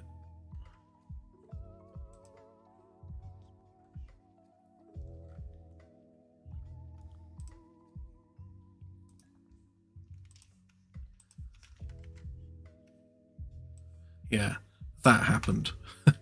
It popped. I can't even imagine the force of that much water coming down from there. Absolute madness. But yeah, I think having the lift go up through the middle of that and have it as an actual has it as a screen, essentially, like a transparent screen, rather than an actual fish tank. I think that could be really effective. We'll make it look like it's a screen and not like it's a really badly done fish tank. Because we want to balance it so that it looks like it's purposefully a screen, not I wanted to make a fish tank but couldn't, if you know what I mean. And then we don't have things like that happening. But yeah, amazing tank. Real shame that it burst.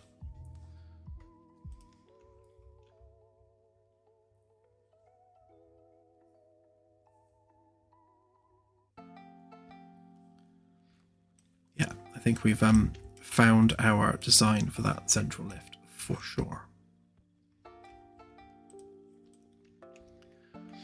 Okay, well, I have just seen the time and I noticed that we are slightly over our time, so I shall call it a night there.